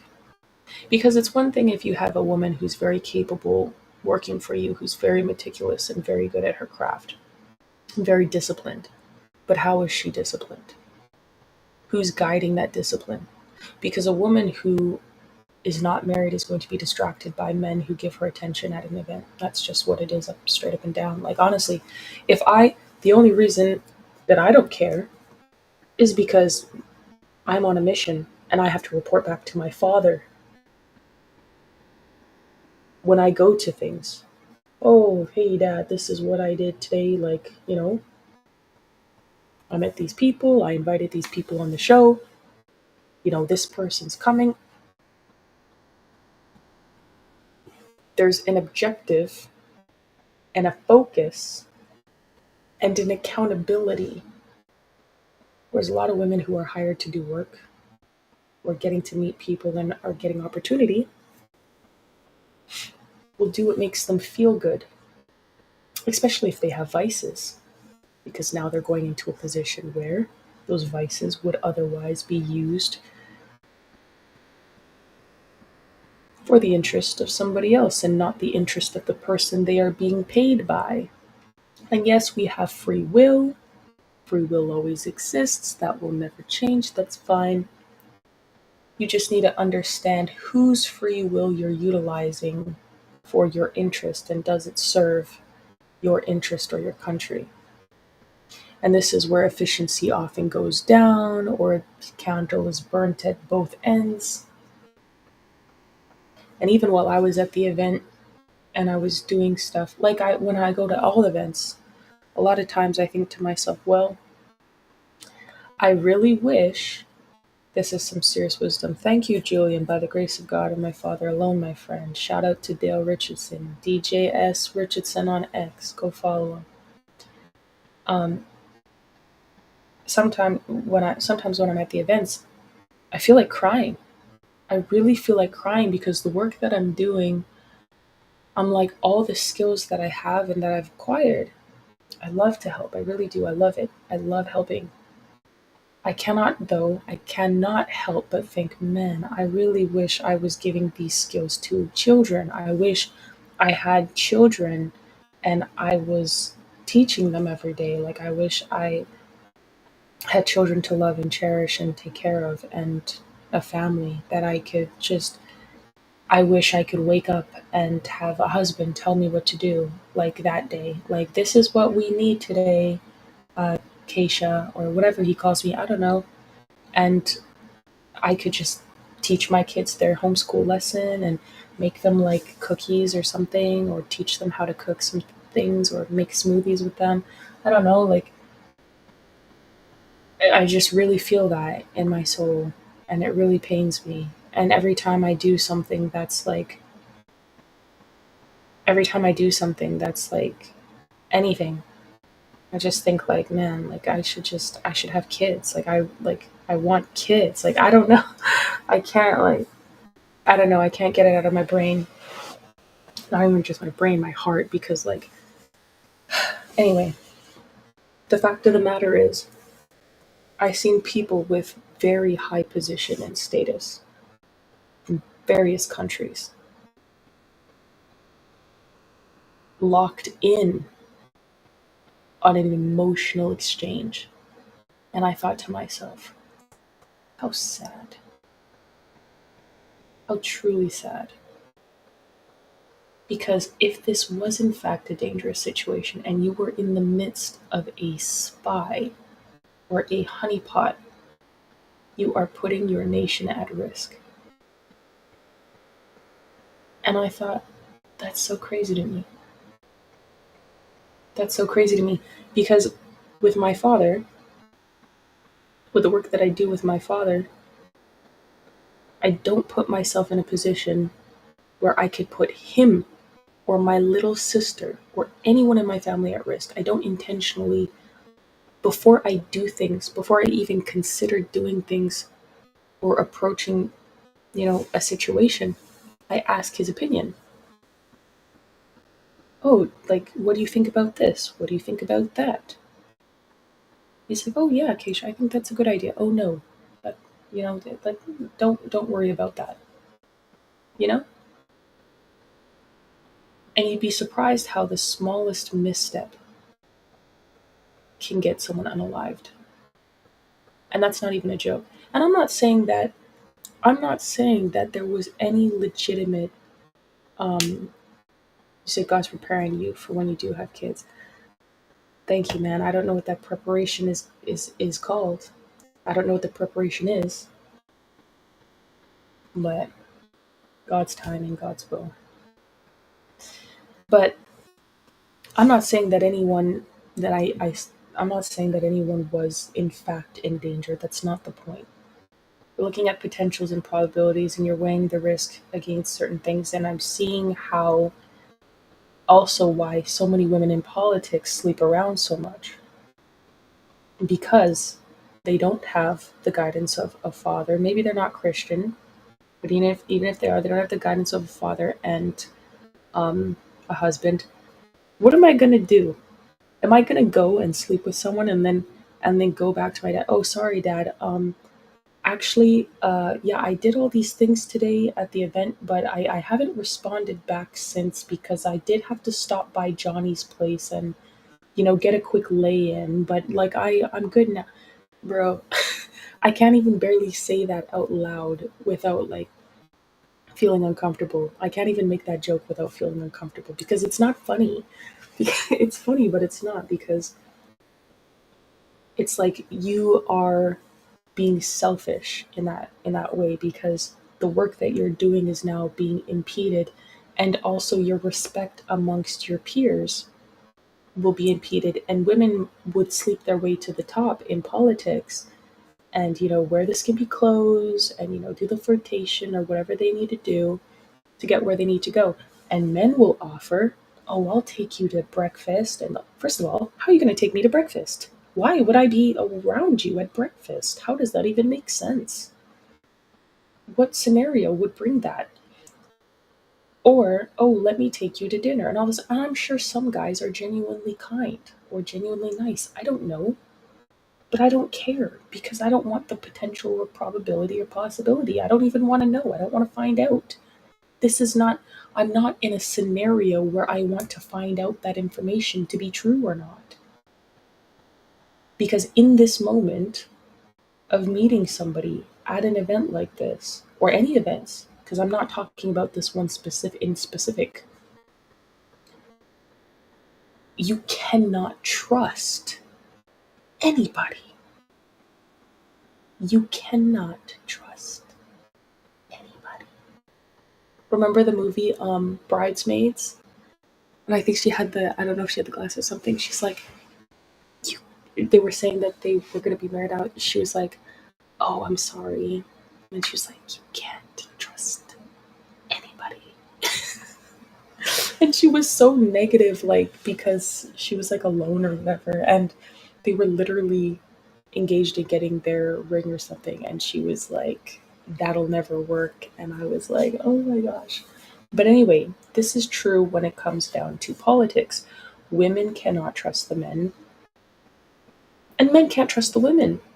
Now, there's less of a chance if of there's something going sideways if the person has a family.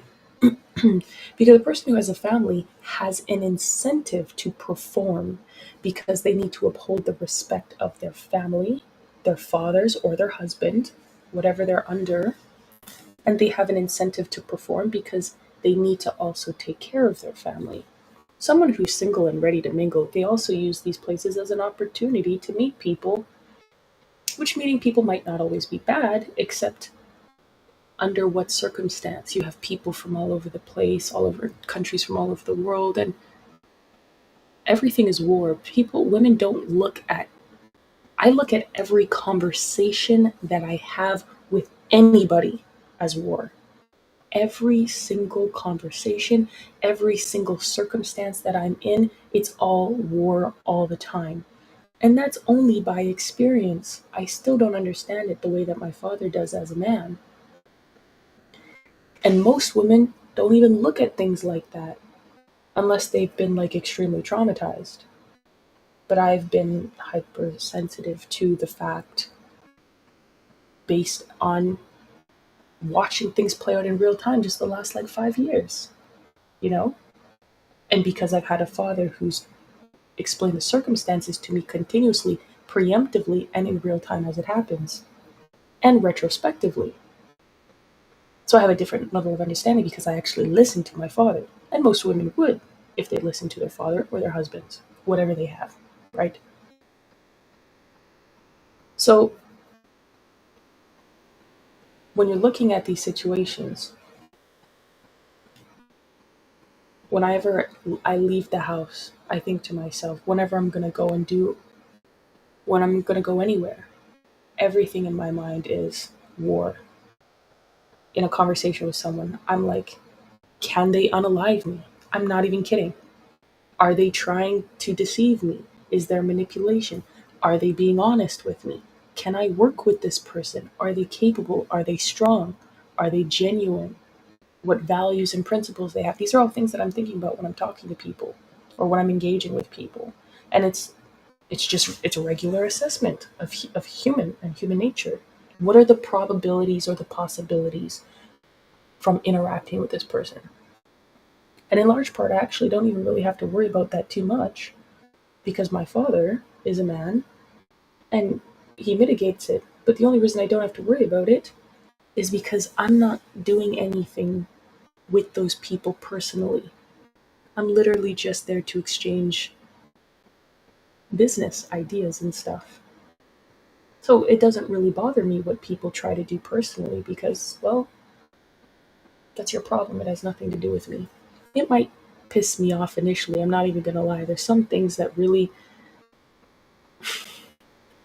really pissed me off. But I just sit there and I'm like, oh, okay. Okay. If you say so. You said thinking methodically. Yeah, I mean, you have to understand the person that you're interacting with, and you have to know what you're dealing with. And most women do not. We're very reactive. I am still a woman. I still think as a woman. And I go to my father and ask him, okay, well, what are we gonna do about this? What should I do about this? Even for timing things, I speak to my father like, because we are a team. Most women go to these things alone. They don't even have anyone they report back to. And it's not a controlling thing, it's not an abusive thing. But if their husband is not controlling them, not control. I don't want to I don't want to use that word because people are going to take this the wrong way. If their husband is not advising them, because everyone has free will, if their husband is not advising them and leading them, or their father is not advising and leading them, who is? A woman will always be led by a man, whether she wants to accept it or not. She will always be led and guided by a man. It's just a matter of fact which one. It's not a matter of if, it's a matter of when. It's a matter of how. It's a matter of who. It's a matter of how many, because it cannot just be one. It's going to be a multitude of men. And I watch this. I watch this consistently. And then, at that point, who, what, when, where, why, how, many, and why. And then, whoever that woman is actually serving, working under, if she's doing the interest of all these other individuals, unbeknownst to her, because circumstances are being created around her, she does not see, she does not understand, she's simply experiencing, and she might experience the stress and the weight thereof, or even not, until it comes fully crashing and burning in front of her face. You see?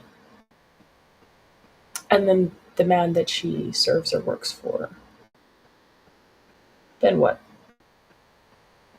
I consistently see men in positions where women are gatekeeping things, uh, where they are supposed to be helping something, they end up doing something that's actually not in the best interest because it makes them feel bad.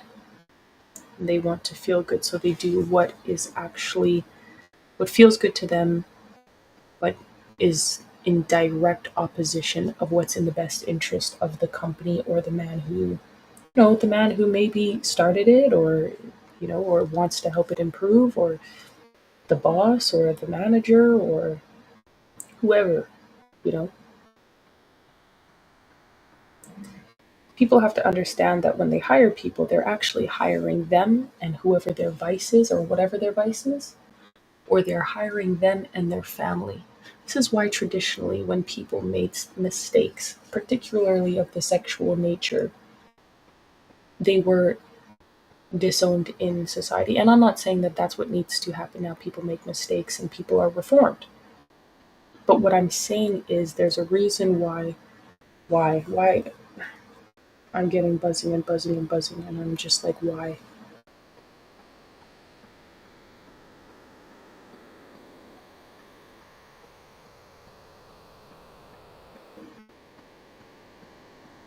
Okay, I'm getting buzzing and buzzing. I'll deal with it after. There's a reason why people traditionally, if you slept with someone outside of marriage or you were sleeping around, the family would lose their status. I can't handle this. The family would lose their status because now you're showing um, not just a lack of honor and integrity for God and the other individual that you dishonored in sex before marriage, in defiling, God's law, but you actually showed a dishonor for your family as well. You showed that you don't care about the pack, that you don't have loyalty. You are not a man of respect and integrity or honor. You care about what serves you and your interest more than you care about how it affects everyone else, and you're willing to sacrifice all parts of the whole, understanding that you are equal parts of that whole, and that if you make that mistake, everything will crash and burn, and you're willing to take that risk because you desire it so much. You have an inability of self control and discipline, which makes you a liability to all those around you. Because in the moment where you are going to be needed the most, you can be easily swayed to betray those close to you for something so menial. And that's unfortunate.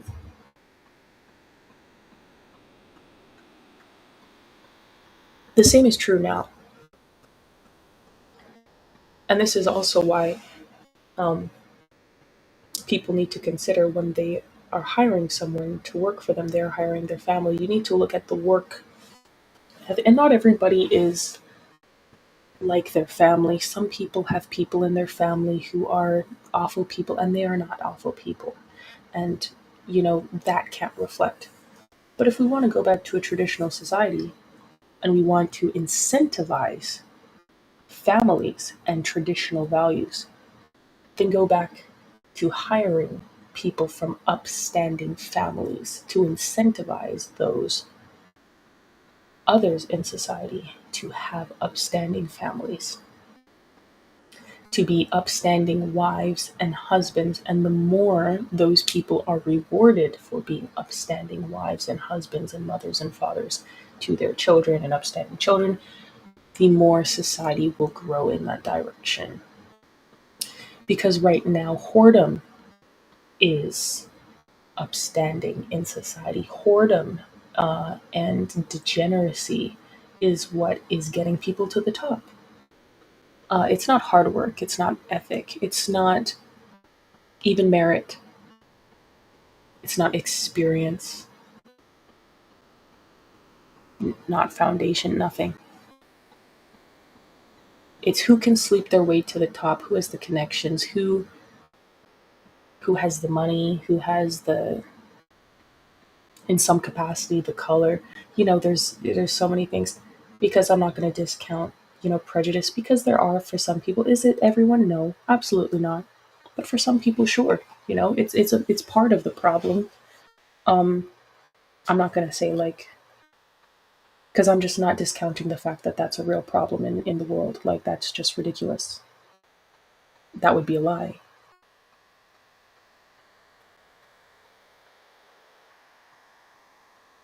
So that's the point. Women do not belong in politics, save the potential of having a relationship with God, because this is a Christian country and they said they're bringing it back to God. They have a relationship with God that is uncompromised, and that they have learned that they have a husband or a father that, you know,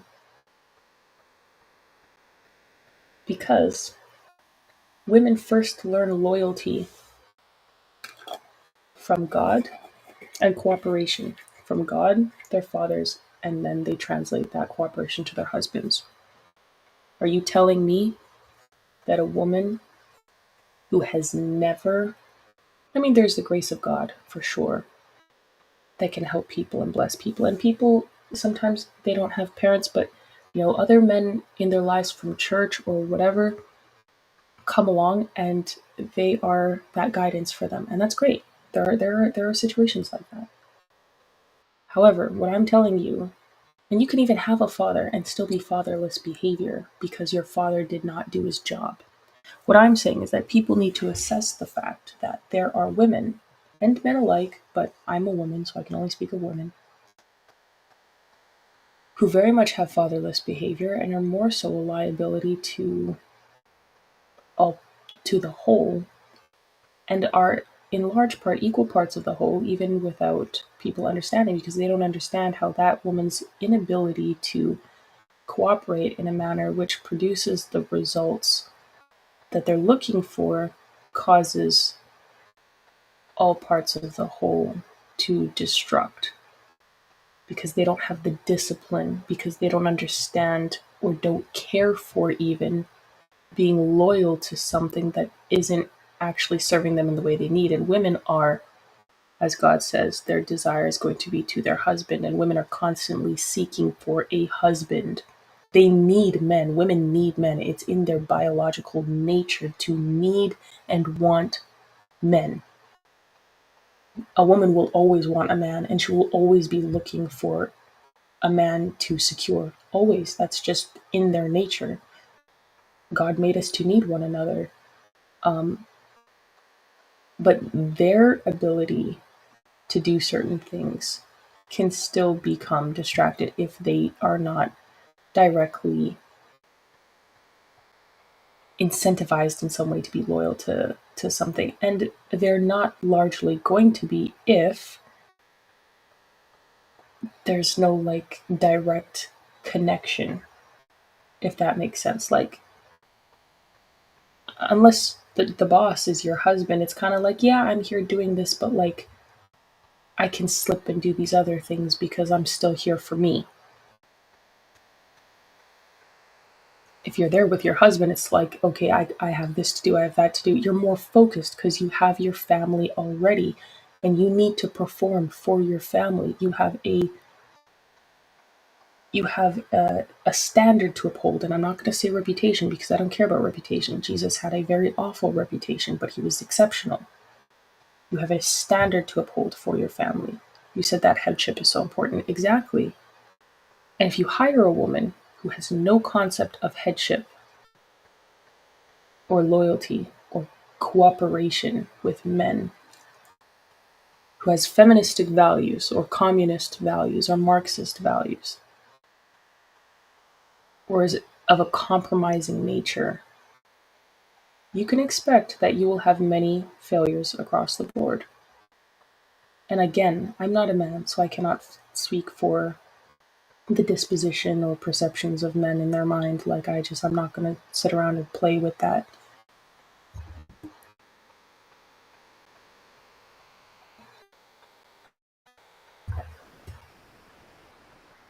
Want to make families great again in America? start hiring people with exceptional families. Do you know how McDonald's got to hit its great rise in America? The McDonald's brothers were wonderful creators of, the McDonald's burger. I forget their original names. My pardon. My apologies. This other guy came along. He saw McDonald's and said to himself, I just have to have it. He said that he would, and I guess this is what they put in the movie, at least, the documented movie that they made of the whole event. It could be sauce or not, but in the movie, this is what he said.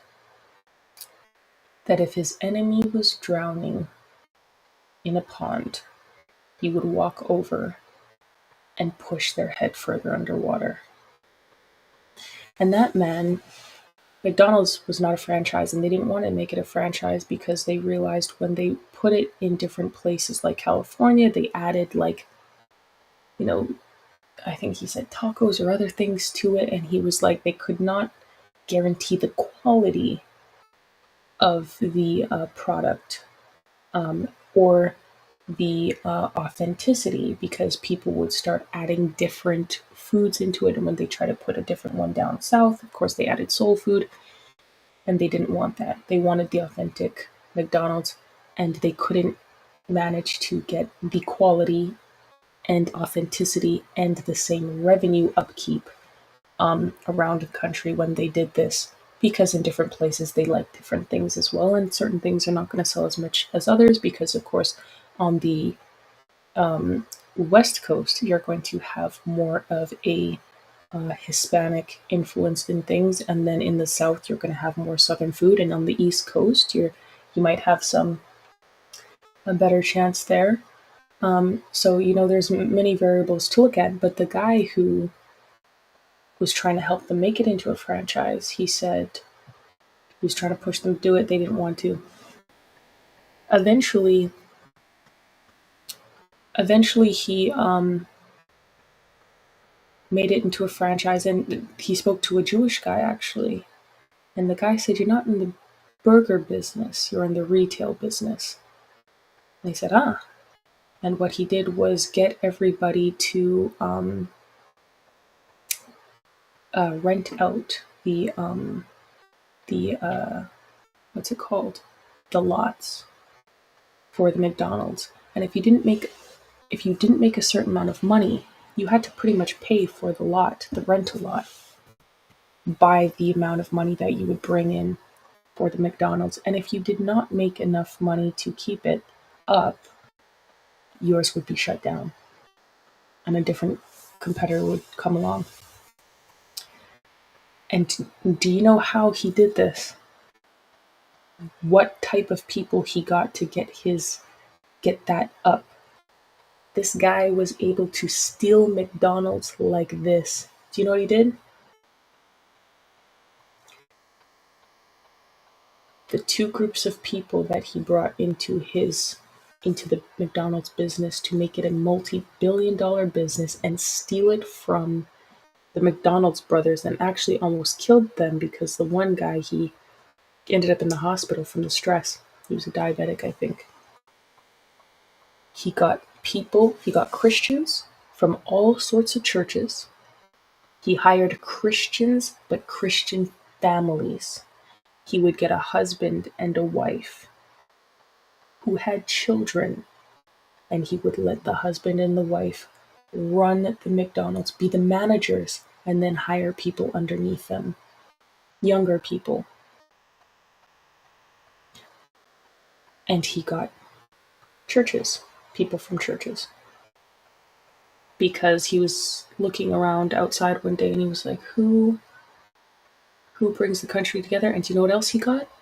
Patriots, people who were patriotic about America. So he blended the patriotism of America combined with the church and the family. Now, what he did was a very evil and wicked thing, and he corrupted the very idea of the embodiment of all of those things together. It was actually a very sick thing that he'd done. but he understood the value of patriotism, God, and family, and the power that comes behind all of those things together. And this is also how we were reading this in not Ephesians, in Ecclesiastes, not some time ago, where Ecclesiastes actually says that this is how people steal the valor of Christians, because the exceptional work and things that a Christian will do will far exceed the average individual. And God blesses their work. And now the things that they were doing, thinking they were doing something good, obviously ended up being something awful. But again, this was war for the guy, and he unfortunately won. He even left his own wife and went with someone else, another man's wife. It was mad. It was mad. But this is the point. There is great power in the mind and the capabilities of people who understand patriotism, God, and serving a family, because you have to be held to a higher standard. You have a level of accountability and responsibility that the average person doesn't. And even though there's war every day that you have to go outside and meet, there is a family that you have to come home and keep. And that is exceptionally harder than going to war every day. Because although Thomas Shelby was an exceptionally brilliant and capable man, he was incapable of keeping a family. And at the end of all the wars that he had won, the war that he failed to win and continually was met with in his mind was the one of family, of obtaining and keeping and operating a successful family. And that really haunted him very badly. So, what I have been saying, and more so saying, is that the answer to solving a lot of these issues, and they said it as well at the event, is that fatherlessness is the problem.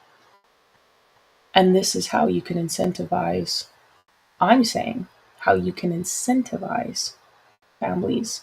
Again, the rise of families and the rise of people having children. Of course, people are not just going to go around and have children because they want to get high positions in America and blah, blah, blah. No, no, no. Because again, as we read just moments ago, only the purest of heart and the purest intentions pretty much will actually be able to carry on until the end. Because someone who is disingenuous and someone who doesn't actually believe in those principles and morals and values will not be able to make it all the way. The people who are pure intended, even if they're persecuted, they will go until the end. And they will make it happen because they know that they're following the life of Christ. They're just simply living as God's Son did throughout his life. Just another Tuesday.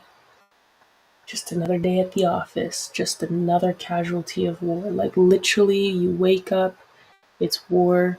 You go to sleep, it's war. It's amazing when you wake up. Honestly, I wake up every day now and I'm like, I'm just happy to be here. You know? And that's what it is.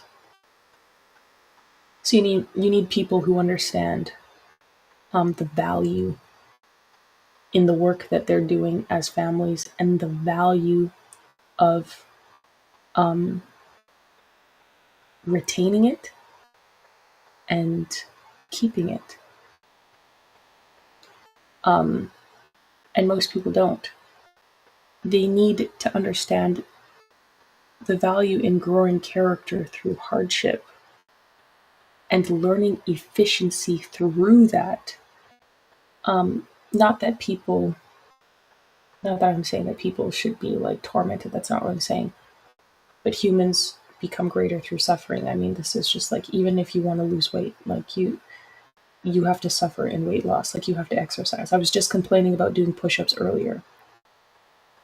And I was like, I just have to do it. Like I just have to do it. Like I have to find an exercise routine that will be good for me and just do it every day. And not, I never said that I like one that will be good for me and I just do it every day, no matter where I am. So, but if you have someone that you hire who's just, on whatever, just on whatever tip, they're just living life. They don't have kids, they don't have family, they don't have husband or whatever. Maybe they have their immediate family, but like they don't have husband or kids or whatever. Or like they don't care, man. Like a lot of people, honestly, a lot of people don't care. A lot of people are in things for very personal, selfish reasons, and to each their own. That's fine. You just got to understand what you're playing with. You got to understand how that's going to affect, like how all those equal parts of the whole are going to be affected. And I don't think people think about that much. And I think if you're running an operation, obviously you have to look at the potential of people. Many people have potential. That's fine. I look at potentials too, and I think like, oh, this person would be great with this. Like, yeah, we can do great work with this person because, they're very gifted at this and it would go good with what we're doing and we could do great things together. That's not quite what I'm talking about. There's a certain level of maturity, of experience, of wisdom and understanding, and patience and discipline that comes with operating under a certain moral and principle that you cannot get otherwise. And I think if you want, and of course, everybody has their own success in businesses and things like that. And obviously, I'm not a businessman. That's not the case at all. I just understand. I just know what I know. I'm not good at money, but I know what I know. And I'm saying that in this way, if you are a business and we are changing society and saying that, because the Republicans are saying, okay, we're the solution, and they want to make America great again, and they want to make it Christian and God fearing. Okay, bring the Christians, not the compromising Christians. Bring the real Christians and get the work with them, and you will see that reformation or that remnant, so to speak. And that will set ablaze in the country. One man stole McDonald's from two brothers and made it a multi-billion-dollar company. And it's now worldwide. And I mean, obviously the quality has severely diminished and the authenticity as well as, so many other aspects of it, and the whole thing that they said they don't want, the authenticity of the original palette, uh, you know, to change, obviously has now changed because, you can get rice at, uh, McDonald's in Asia, and I think even curry at McDonald's in India. Like, it's very based on where you are. So they've made a lot of changes and, reduced the quality of the meat and the milkshakes and everything else. Milkshake is not even, you know, like real, like fully, or the ice creams and stuff. They did that to do that. But that was a very poor example because obviously they did that in a very unchristian way. If you bring Christians who are uncompromising, because obviously he compromised on everything, where the original McDonald's brothers did not. They were willing to go the proper way and just have the stores that they had. And I think they had about between 5 or 8. I don't remember. It was a smaller number, but they were doing well for themselves. And they made a quite good system too. Um, the guy actually, the older brother, they were deciding how they were going to organize the kitchen to, you know, make it more efficient. And they were like trying to draw a plan on the floor, with some chalk or whatever outside. And he actually got like on a ladder or something, I forget, or like on this like higher thing and looked at it all from a high up and was like, okay, yeah, good. He designed a good plan. It's actually funny because my dad always says that men look at things from 40,000 feet in the air and problems and tell you how to solve it. And so that was a very funny, direct example. But regardless, he didn't compromise. The bad guy who stole from them did, and the quality and if quality of efficiency went down, authenticity, all sorts of things. But he has all the money. If we get Christians who are uncompromised in their faith, and women who are uncompromised and disciplined and focused on their mission and focused on their work, you can trust the actions that are consistent because people generally are predictable. I think I'm very predictable. I like routine. I like doing things a certain way. Most people do, especially women. They are very predictable. Um, so if you know somebody has a good relationship with their husband or their father, you expect to receive that same thing. You can trust that even if you don't know what the situation will be specifically, you will know that you can trust that they will respect their own principle moral code, that they will always revert to this tendency. And you should see that with any kind of person, whether they're a Christian or not, people always revert to what they know, typically. So you have to know what they generally know. Like what is it that they know, like ideologically? Do they believe in, you know, like family? Do they believe in God? Do they believe in a headship in the home, like fathers and husbands? Do they believe in being a helpmeet? Or do they believe that they're going to be the Lord over whoever, you know? Right. So that's the difference. That's in large part the difference. And a lot of people don't address me a certain way because if they do, I'm just going to tell them, yeah, you can talk to my father about that. I tell people I don't care. Oh, I want to do this. Yeah, talk to my dad. Oh, but you should talk to my dad. Oh, you. No, I'm not like that. I'm not about that. What do you actually want? What are we actually talking about? Like what is this thing that you actually want? Because I'm not here to play. I don't have time for this, please. In the most respectful way possible.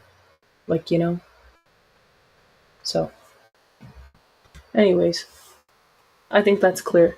I think it's crazy that and then again, I even feel bad because I go to these events and then I'm like, "Uh-oh, what did I just do? What did I just close? I don't even know what it was." I go to these events and then oh, shoot, you said like a bunch of stuff. Kaysha, thanks for streaming tonight and the scripture reading you read really applies and I'm back to eating more oatmeal. Oh, what happened to all the other messages? Sounds exhausting. On Novian. And honestly, I feel bad when I go to like events in general sometimes because I'm like, even though I'm focused and I'm doing all this stuff, I'm like, man, I really want a family. I really want kids or whatever, and like to like homeschool and like make them food and a husband that I can serve and respect and do God's work with and just do really awesome things because would make me like happy. Like I would like nothing really gives me joy except serving people. But the ultimate joy, I think, would be for me to have a family and serve a family. I think that would just. I realized the other day that I've just been living life with a numb filter like this whole time. I thought like I just didn't feel things about certain things. And I realized that that's not true. I just was in a fishbowl and I just needed to meet people that I could actually that could help me experience those things. So um now my disposition is completely changed on a lot of things, which I'm actually surprised. I'm very surprised about because I had not really calculated the potential of that or um, probability or whatever. Didn't really see the possibility for it. But even me, in being quite disciplined as I am, and I mean, I don't go out. I don't drink. I don't smoke. I don't really care for much. Like I'm a boring kind of person, but I like that. And even I, at the event or any of the events that I go to, I think about, man, like I would like a family. And sometimes I want to cry because because I'm like, this is so like when you understand war, you go into these situations and you like, I think if more women understood just how dangerous life was, if more women understood just how serious interactions were with certain things, I don't think they would want to do a lot of the things that they do. I'm not going to lie to you. I really think that, and my dad used to tell me all the time, and he still really does say, if people understood the consequences of their actions, they would never do it. And when I was a kid, I used to tell my dad, no, it's not because I don't agree with you that I don't understand what I'm doing and blah, blah, blah. I was stupid. I was a kid. I was stubborn. And when I received the consequences, I was like, oh, you're right. You're fully right. Because I had no idea that I thought it was the consequences were going to be one thing. I was calculating that this was the consequence. Just as like I was calculating that this was the consequence. This small little thing. And when I got the consequence, it was this whole thing. And my dad was like, I told you. And sometimes it wasn't just this, it was both, because I calculated for this, I mitigated for this, and I got them both. And I was just sitting there like, you know? And then I had to deal with it. So now, when I look at things, I'm like, man, I see some things and honestly, it terrifies me. Not because I'm seeing what happened, because I'm seeing people's inability to even recognize how terrifying it actually is. And that's terrifying because I know what I'm seeing is not even the full consequence. That's what terrifies me. I know that it's 10 times worse than what I can even calculate. And by the time I come to the conclusion of the full reality, it's going to be too late. So I know too for them, because women, that's how we think. Honestly, I think a lot of times women being in certain positions is just like abusive, man. It's like the fact that, and in Isaiah, it tells us when women are the ones running the country, that is when your country is at its worst. That is a shame and a disgrace. Women are exceptional. Like I hate the fact that women.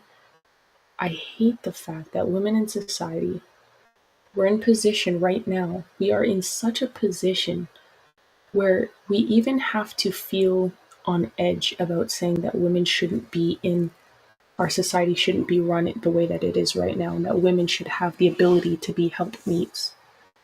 How is a woman being a helpmeet if she's running?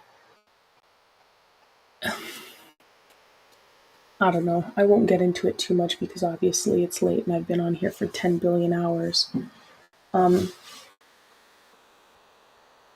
but it really makes me sad because women should be able to be a helpmeet to men.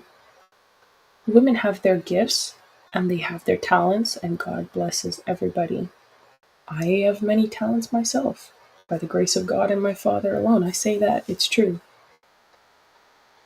It's just women cannot enjoy the peace of being women when you're constantly having to think, okay, well, I have to do this so that I can help the country in this way, and I have to do that. And it's like,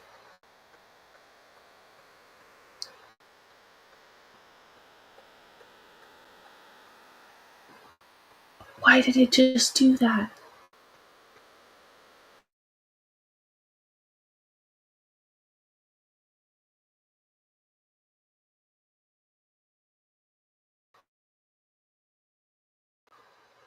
So disrespectful. The screen just was like an error occurred, jerks. I'm gonna close anyways. All I'm saying is that we're in a very rough place in society when women cannot even naturally perform their role as women. Like that should be like women should be able to be focused on making families. How can we say that we want society to make more families and we're putting women in position where they actually have to help save the country? Do you know how messed up that is? I'm not saying like women can obviously choose being a part of it, and yes, I like helping in some in a lot of ways too. And women, God puts women in positions to do certain things. I'm just saying the exception is not the rule. Everyone shouldn't be out here being Esther. The only reason Esther was in that position, I'm not even going to go into it. And Esther was even, again, guided by her father Mordecai. It's like, we're not being logical. We're not, like, I'm not saying that women can't have certain positions, but the exception is not the rule. I just, I don't know. I don't understand. It makes me sad. It really makes me sad that this is our society right now. And I hope that in some capacity, I don't know what the solution is. I've given my opinion. A man can take the opinion and refine it and whatever else, I guess, whatever. Because there's things that a man will see that I will not, and they could add their insight to it or foresight, whatever. All I'm saying is we need to incentivize families in some capacity so that we can raise our birth rates. We can bring more unity and peace and prosperity to the country. We can raise strong individuals who are not of a compromising mind, but are firm in their convictions and their morals. And that's it. And let women be women. Let them enjoy being mothers and wives. Find a way to make that happen while also giving them the opportunity to produce income for their family, with their family, however that family decides is best for that family. You know? So, anyways, thanks, guys, for joining my TED Talk, I guess.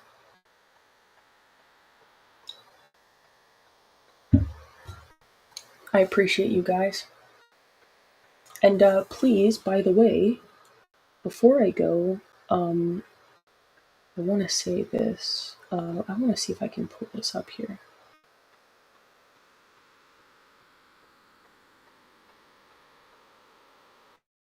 Oh, actually, wait a minute.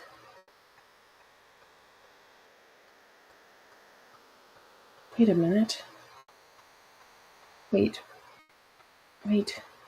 Oh. Wait, what? Okay, actually, by the way, guys, please, if you want to support me and any of the work that I'm doing, you said this was really edifying. Thank you, Julian. That's so kind. You're very kind, sir. Um, I want to say also, if you guys want to support the work that I'm doing, please, if you're on any other platform, please follow me on Real Talk with Kaysha on Rumble. It's better in Rumble. You can also subscribe to me on X. That will help me too. Or you can subscribe to my my diary on the Substack called The Chronicles of My Heart. I give more personalized things there. And Yeah, I will be doing more writing at some point. But yeah, please support me on those. That really helps us. Go follow us on Locals, subscribe to us on Locals or Vocal. You can support our work there. Everything that we do is on our own dime. And I say we because on my other podcast, the Karis Project, for those of you who don't know, which is also on X, Rumble, and all the other streaming places, I host that with my father, and all the work that we do is on our own dime. So, all the donations or whatever helps us a little, goes a long way. I want to also point out My Pillow. So, My Pillow is excited to announce that they're having the first ever mega sale on overstock clearance and brand new products. For example, saving over 50% on this season's flannel sheets. Queen size only $59.98. Kings are only $69.98, and they sell out fast every year, so you're going to want to order now. Save 30% on their brand new My Crosses, and they're designed in the likeness of the one Mike has worn every day for over 20 years. They come in men and women's, and they're also made right in the USA, which is pretty cool. You can get the 2025 six-piece My Towel set for only $29.98, and the initial quantities are extremely low, so you're going to want to get them before they go as well. And the best-selling standard My Pillow is just $14.98. You can, to take advantage of the first ever mega sale, you can go to mypillow.com/Karis, that's Karis, and you can use the promo code Karis, Karis, for an additional discount, or call 800-845-2942. So that's 800-845-2942. And remember that the $75 shipping fee, $75. Remember that $75 is free shipping rule is gone, because right now the orders ship absolutely free. So yeah, take advantage of that. On My Pillow, they have really great products on there, really cute stuff. I say cute because I'm a girl. They have cute slippers and things like that. But a lot of the stuff is really awesome. So go check it out. And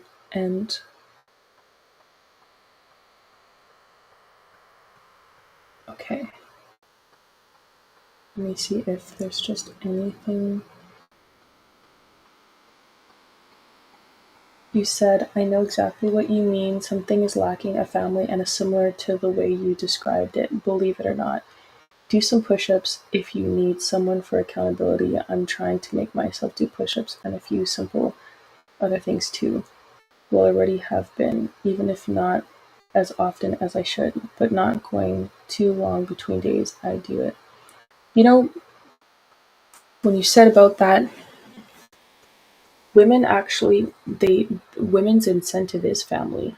A lot of women will go to the ends of the earth for family, and they will do exceptional things for family. When you said something that motivates you, this is why women being emotional is also kind of a good thing, because when women have an emotional, or it can be a good and a bad thing, when women have an emotional attachment, be it family or what have you, or a lot of their, I don't want to say an emotional attachment, when they have love for people, family or what have you, they are going to be motivated consistently to do things because they are emotional and their batteries run on emotion. So if a woman's batteries are gone and she doesn't see the incentive to do something, she will not do it.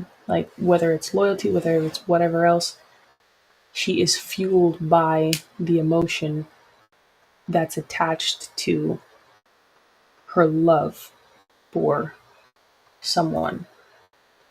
Which is why if a woman doesn't like something, you can't, a lot of times you can't make her do it unless you punish her. Another side note.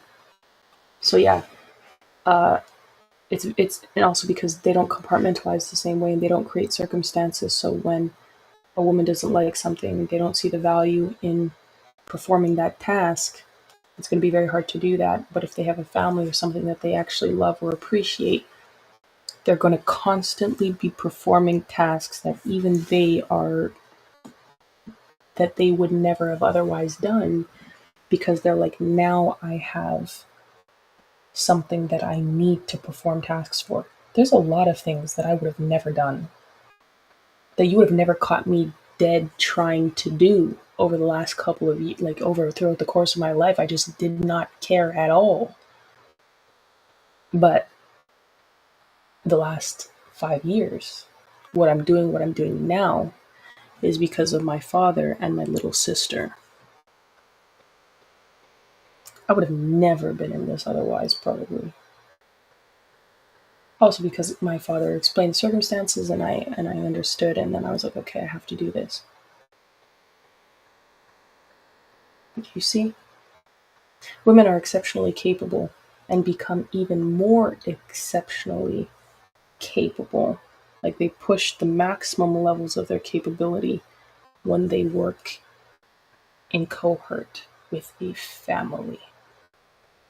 You get the best out of a woman when she has a family, because the men in her life understand her capability and will continue to push her beyond that, and they will see the different points of that and keep elevating it, because they work as a team. They are equal in value but different in position. And they understand that both values are necessary to complete that task. My dad would never be able to do what he's doing if I wasn't here doing what I'm doing. And I would never be able to do what I'm doing if my dad wasn't there doing what he's doing. One day it would be the same with me when I have a husband, except it would be more, because when women are married and have kids, their level of capability reaches far more than even what they would do with a father, because they are more charged emotionally and intimately towards somebody, and that pushes their desire to do way more, and they come up with more ideas creatively because of that battery being sparked like through the roof.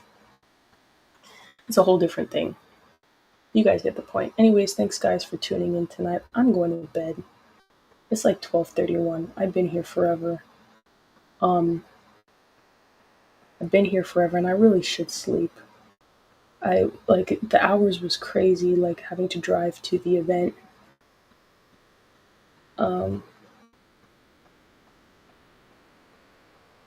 You said understood, John. Yeah. Good. Thanks for tuning in. Yeah, the hours were crazy, and I couldn't sleep as much because I had to drive there and drive back, and every day at the event, I had to drive to the event and drive back every time. It was worth it though. It was a nice drive on the way back, even though I was like, tired. So, anyways, I hope you guys all have a wonderful week. Yeah. Happy Monday, I guess, because technically where I am right now, it's Monday.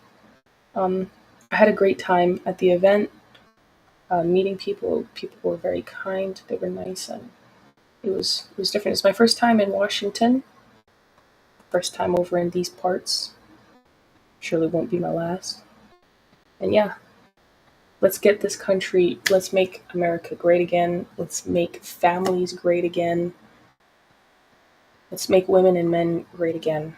Let's bring unity and peace and prosperity through family, through God, and firmness in our convictions and our principles, and leave compromise in the dust.